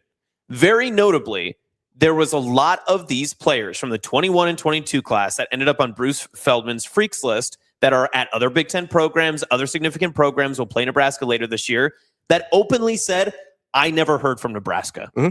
Now, you don't get that all the time. In a lot of recruitments, you won't get kids that will come out and say, because mostly, especially now, you don't want to burn any bridges. You don't want to make, programs feel bad. You don't want to set aside a chance for you at a second home if that requires you to do, right, later on in your career. I feel very strongly. I have asked a lot of questions, and I feel pretty good about where my sourcing comes from. That's not necessarily the case with Rule staff, with some of the in-state guys that choose go other places, or maybe aren't offered. I think the very famous one was when Zane Flores signed to Oklahoma State. He was asked and, had the conversation of, did you ever hear from Nebraska? And he plainly and bluntly just said, no, I never heard. I think if you had that same type of conversations and the openness coming from last year's class, or maybe if there's other kids that have been missed, I think a lot of those conversations have happened, and Nebraska and Rule has said this straight up too, that you can't offer every single kid in the state because most kids will say yes, your roster limits are different, everything else is reset, but also Rule wants a certain type of roster.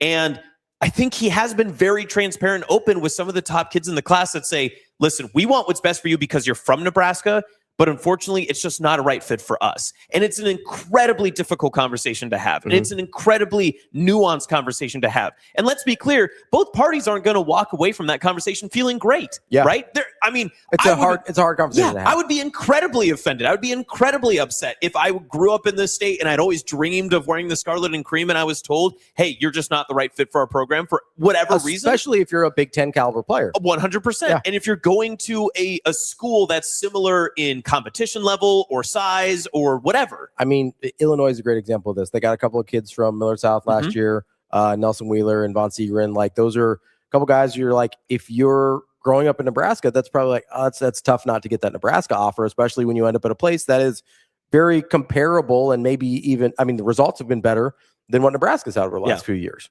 That's a really, really difficult conversation to have. I do think. But the fact that they're having that conversation at all, I think speaks volumes to as opposed to just not engaging. Yes. Right? Ignoring, and you said this perfectly a couple of weeks ago, but having an awkward conversation once saves you a million what ifs for the rest of your life, right? Absolutely. And these are incredibly difficult and impassioned conversations you probably have to have.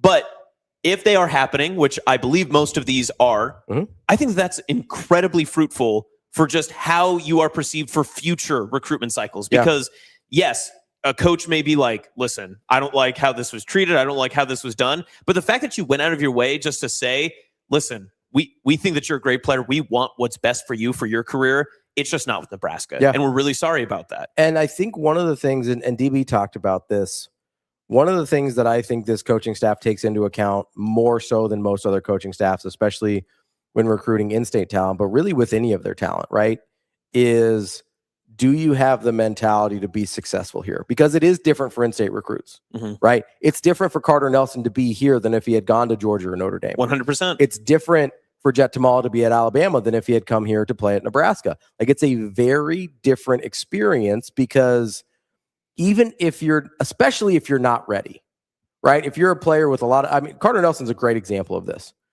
A ton of upside, all the athleticism in the world. We're seeing now, we think, him possibly having an opportunity to break through in his third year in the program.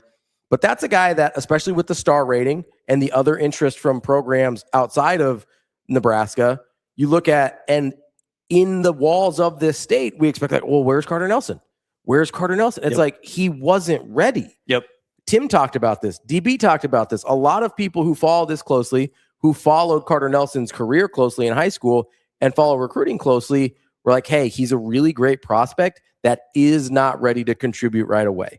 Because he is going to have the adjustment of going from 8-man football to 11-man football, of having the adjustment of going. He's got to learn a position. He's got to learn a position. It's funny when we talk about Isaiah Mosey and we're like, well, yeah, he had to switch from wide receiver to running back. That's a big switch. like, I don't know that Carter Nelson wasn't playing tight end. Yeah. In 8-man football, really, right? It was not a true tight end position. You know what I mean? Like there was not. And this isn't you being 8-man football. No, or it's just whatever, it was a but yes, different thing. yes, He was asked to do different things. He had to adjust to literally different style of football, or different form of football. He had to adjust to a different position, and he had to adjust to. And a lot of guys have to go through this, but even more so for him because he was playing at a smaller school. Of not always being the biggest, strongest, fastest guy on the team, right, or on the field at any given time, right? Like so. You can sit here and not everybody is wired to go through that transition while being an in-state guy. You can kind of hide other places, right? Like if Carter Nelson had gone to Iowa, for instance, tight end U, right? Yep. He could have sat for 2 or 3 years and then he would have popped off and would be like, oh, Carter Nelson. Yeah.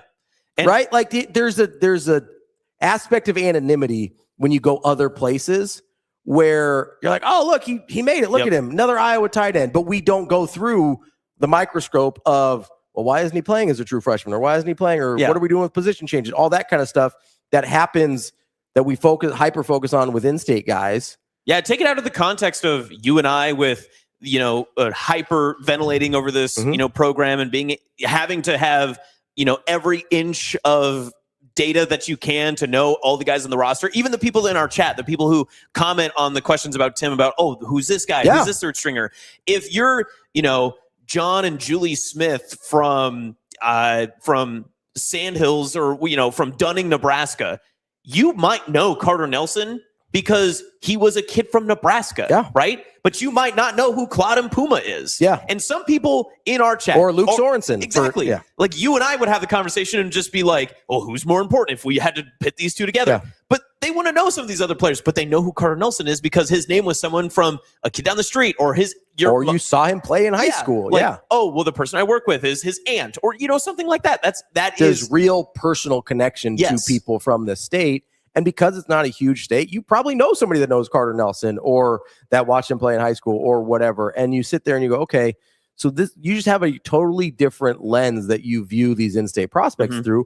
And the fact is, and this is not a disparaging comment on any kid that leaves the state. Some kids, A, don't want to deal with it, which I totally understand. And B, just are not at a place in their growth as people where they're prepared to deal with it. Is the right example of this actually Jordy Ball? Oh, that's a really good example. Because she's been pretty open about her reasoning to go to Oklahoma, why she came back to Nebraska. I know it was said a lot of times in our chat during the softball run and, everything with her name obviously exploding to become the limelight of college softball. But the softball program was under a lot of different turmoil at that time, and a lot of it internal. Yeah. So why be the local savior and put yourself in that situation when you could go to a national champion program? And again, everybody at Oklahoma would be like, oh, great, we got another number one player. That's awesome. Yeah. You know what I mean? Like there's a lot of examples of this, right? There's where you have these players that are phenomenal prospects. But it's a different, honestly, Dylan Raiola is a really good example of this. Yeah. Dylan Raiola going to Ohio State or Georgia, the two places he was committed to before Nebraska, is like, oh, got another 5-star quarterback, number 1 and 2 quarterback in the class. Great. We'll see in a couple years after we've got, after Gunnar Stockton leaves or after whoever, right? Yeah. After whoever else leaves. And at Nebraska, even though he's local, even though he's not from here, right? Like we understand the name is familiar. Yes, he is a guy that has a different reputation in Nebraska than he's got anywhere else because of his family, right? So you sit here and you go, okay, Dylan Raiola doesn't have that option at Nebraska that he has at an Ohio State or a Georgia or even an Oregon now. Like I don't know if this year is going to be good for Dylan or not, but there's a chance that it's the best thing that ever happened to him. Yeah. Right? Of just being away from the fishbowl, the microscope. I don't think he was probably prepared as a true freshman to deal with all that came from being a legacy 5-star starting quarterback at the University of Nebraska. I don't think that's saying anything bad about him. The student section bowed to him when he would come out on the field. I just don't I don't think he was prepared. Yeah, it's a lot to handle. And maybe that's what he wanted. Maybe that's why he came here. He talked about it was part of the recruitment. We know that. Yeah. That was like, hey, come be the guy that gets this right. So maybe that appealed to him at the time, but it also feels different when you're actually going through it. And maybe Oregon will be the worst thing that ever happened to him because he's like, well, I'm not the dude anymore. You know, like it very well could go either way. But I think it is fair to say, like, he would have had a very different experience going to another place where his name didn't carry the weight. Like, the Raiola name carries way more weight in Nebraska than it does anywhere else. And so having that experience in Nebraska is very different than having it at Georgia or Ohio State or Oregon. That's probably the most visible example, even though he's not an in-state kid, of what these in-state kids go through, right? Like, Caleb Benning's a great example too. That's obviously a legacy in-state kid, phenomenal high school football player. And so people, the last couple of years, myself included, because I saw him play in high school, and obviously I know the family really well, and I go, I mean, I think Caleb should be playing. Like, he's a really good football player. Like, what's the holdup here? And that's not an experience he has if he goes to Iowa or Wisconsin or Minnesota or wherever else he wanted to go. Because then it's just you. Yes. Then it's just him dealing with, hey, let's kind of get our way through the roster and whatever, and let's climb our way up the depth chart. But I think Caleb was the best player in the state his senior year, and I don't think it was particularly close. Famously, that Carter Nelson was in that class as well, but Caleb, I think, was the best player in the state. And you don't have that burden, quote unquote, if you go to Iowa or Minnesota or Wisconsin, because somebody else was the best player in the state. And you've got 10 other guys that were the best player in the state. And the best player from the state of Iowa probably is on the roster as well. So people in Iowa are more focused on that guy than they are on Caleb Benning. Like, there is just a huge difference in how we process the information we hear about these kids. And it's not for everyone. Yeah. It's just not. And that's okay. But it's also, back to your point, really important to have that conversation. Yeah. And be like, hey, is this something you're prepared for? Like, is this something you're ready for as a high level recruit coming out of the state of Nebraska? And I think it takes a lot of self-awareness from the university to have that conversation. And it takes a lot of self-awareness from the kid to maybe say, yeah, I think I'd be better off somewhere else. And I think that's then what hurts the most, is it's a double-edged sword, because on the opposite side, because this is what this conversation turned into. And I was fascinated by the fact that this Feldman Freaks article comes out, and immediately Husker fans don't point to the fact that there's nobody from the Nebraska roster on there, but they point to the fact, like, oh, look who slipped through our fingers. Look how good that they are out there. And I don't struggle with this. I know Mike doesn't struggle with this either, that you root for Nebraska football, but I root for the kids no matter where they go. Yeah, like, whatever be success they have, yeah. whatever they're doing, I don't care, like, where they go. I want the kids to be successful. But I know that that's a unique position because I cover how I cover. Yeah. Like, I go to high school games. I get to know them. Your fandom for the state goes past the university. 100%. And I think you're kind of in that boat too, but I know that obviously you have. I would love it if Devon Jackson was here, or Devin Jackson was here in Lincoln. I would love that. But if that wasn't the best thing for him, I'm glad he's successful somewhere else. Right. Same thing with Kate Piper. Like, gotcha. How dare you? Like, I'm really, like, if you're going to go develop as an offensive lineman, Nebraska in 2021, 2022 wasn't the best place for that. No. You had no idea what that looked like. I think they've done a much better job of that in the last few years. But if you're in his shoes and you're like, hey, I've got an opportunity to go to this place that I know develops linemen at a super high level, I'm going to go to that place. That makes a lot of sense, especially when, like, Kate Piper and Trace Thaden were not, like, ready-made prospects. They were developmental prospects.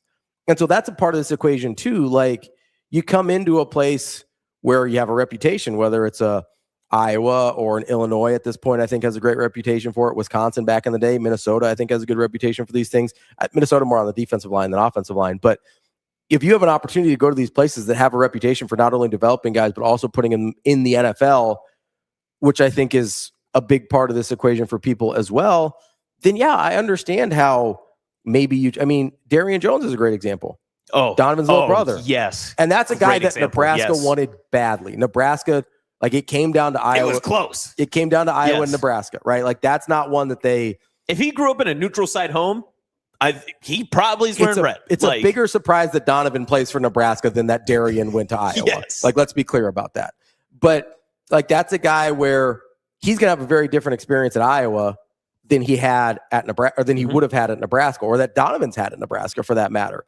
But if you're in Darian Jones's shoes, you're a two-way player, you're a great special teams player. Yes. Let's just leave it at you're a defensive back who is a great special teams player. Like Iowa makes a lot of sense in terms of your future development. They've gotten a couple of Jet Award winners in a row. They have sent a couple of DBs to the NFL. Yeah, I mean, in the recent Cooper DeJean, you got Cade Weechant. Like you look at these, very easy to see the path for you to success. It is a very clear path of saying, and that's where Nebraska needs some guys to get drafted sooner rather than later, right?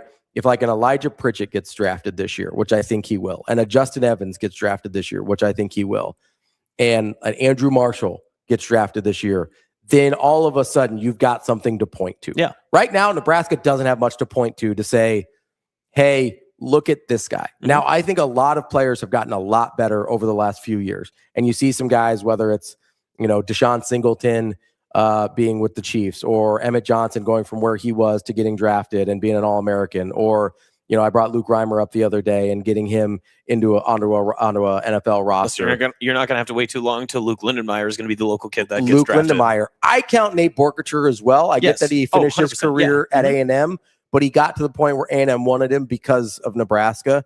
And so, you're starting to get some little breadcrumbs of things if we can point to this guy and say, hey, this is our developmental story. This is the path we want you to take in order. You come to the University of Nebraska. We know how to get you from where you are right now to the NFL.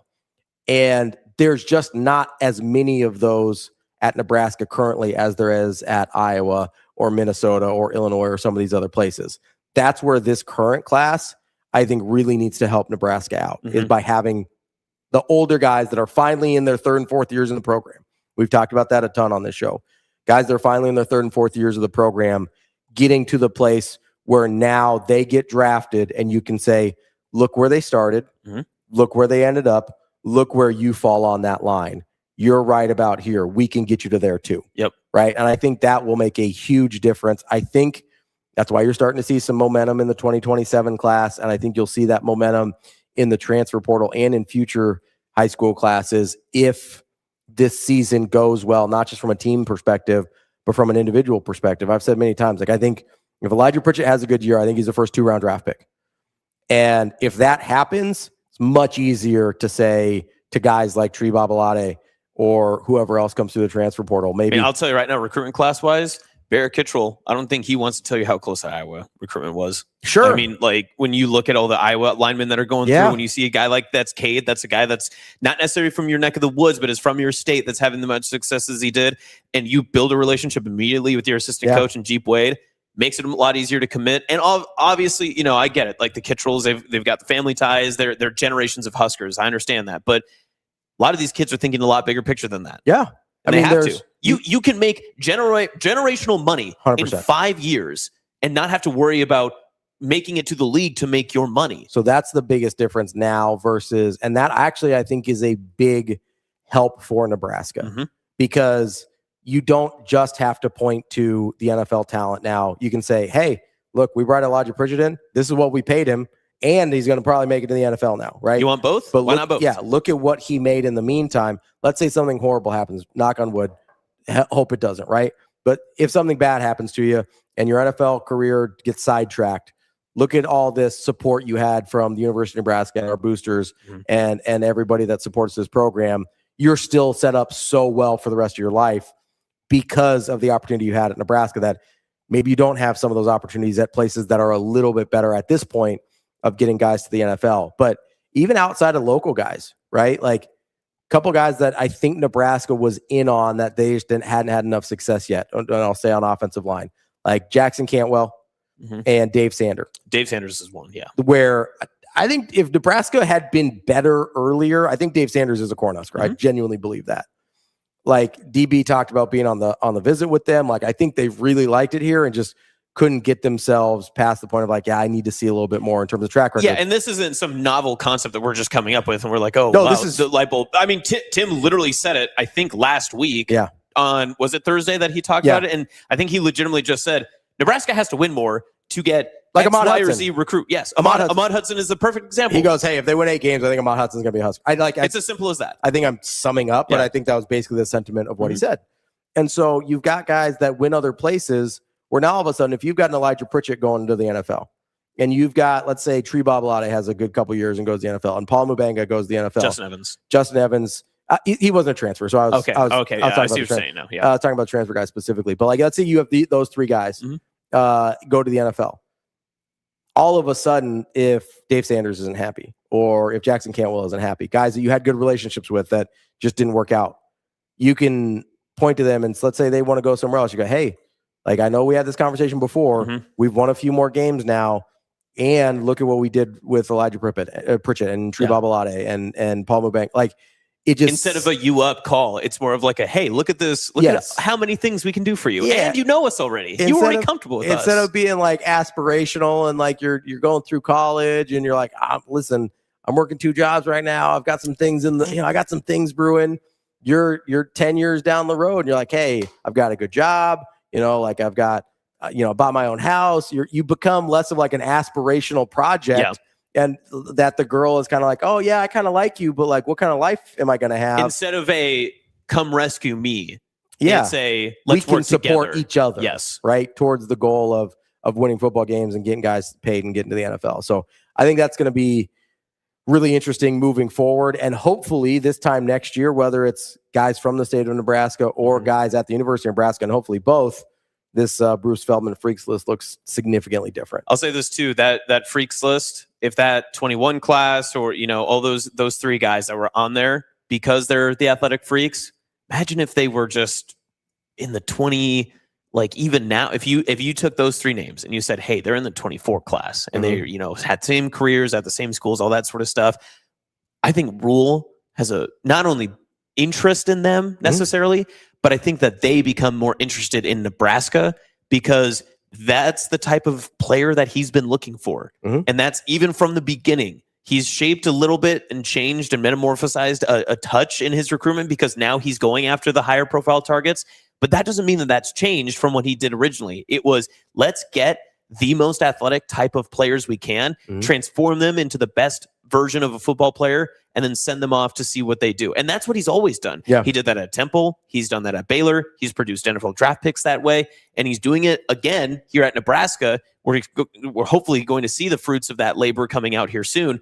But I really do truly believe that if these guys that ended up on this freaks list that were all, in-state Nebraska natives, had they had the chance to be recruited by Matt Rule, I think that it would have been a very symbiotic relationship with all 3 of them. Yeah, I think so. And I think it would have been, I would guess at least one of those guys ended up in Nebraska. I don't know who or which one, but it would have been I don't think he would have let Devin Jackson out of the site. Almost impossible. I can't imagine. I don't think he would have watched him get a pick 6 against Kearney at Brick Stadium and been like, oh, no, I'm good. I'm fine. Corn Raider, to answer your question, yes, I do think Grant Bricks falls into that category and to the Carter Nelson category of more development required than fans understood.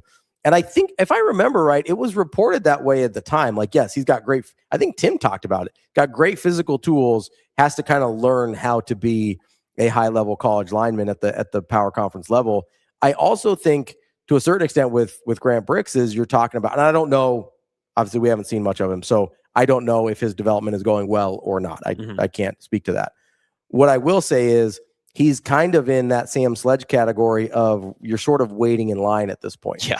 Right? Like, God, I've been on the biggest Sam Sledge hype train for some time. I can't keep buying enough stock. You're waiting for your turn. And I do think it is telling that up to this point, a lot of these guys have been willing to wait their turn. That to me says something about how they're being developed and about the conversations that are being had with them. And under some new assistants too. So that everybody's on the same page. But I think it's I think it'll be really interesting to see guys like Grant Bricks and Sam Sledge see what they look like if they continue to see this out, because I do think there's an opportunity for them to be really good still. I agree.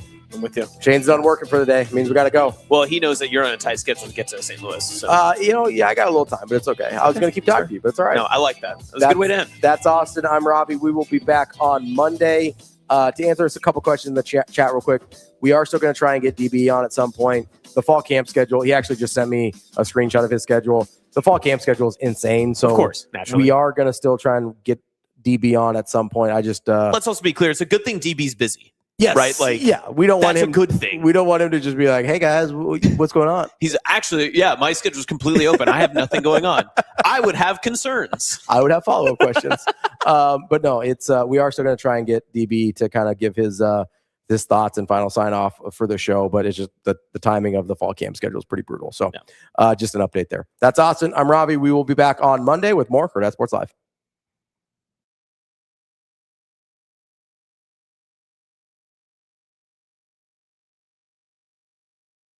See you. Have a good day. Love you.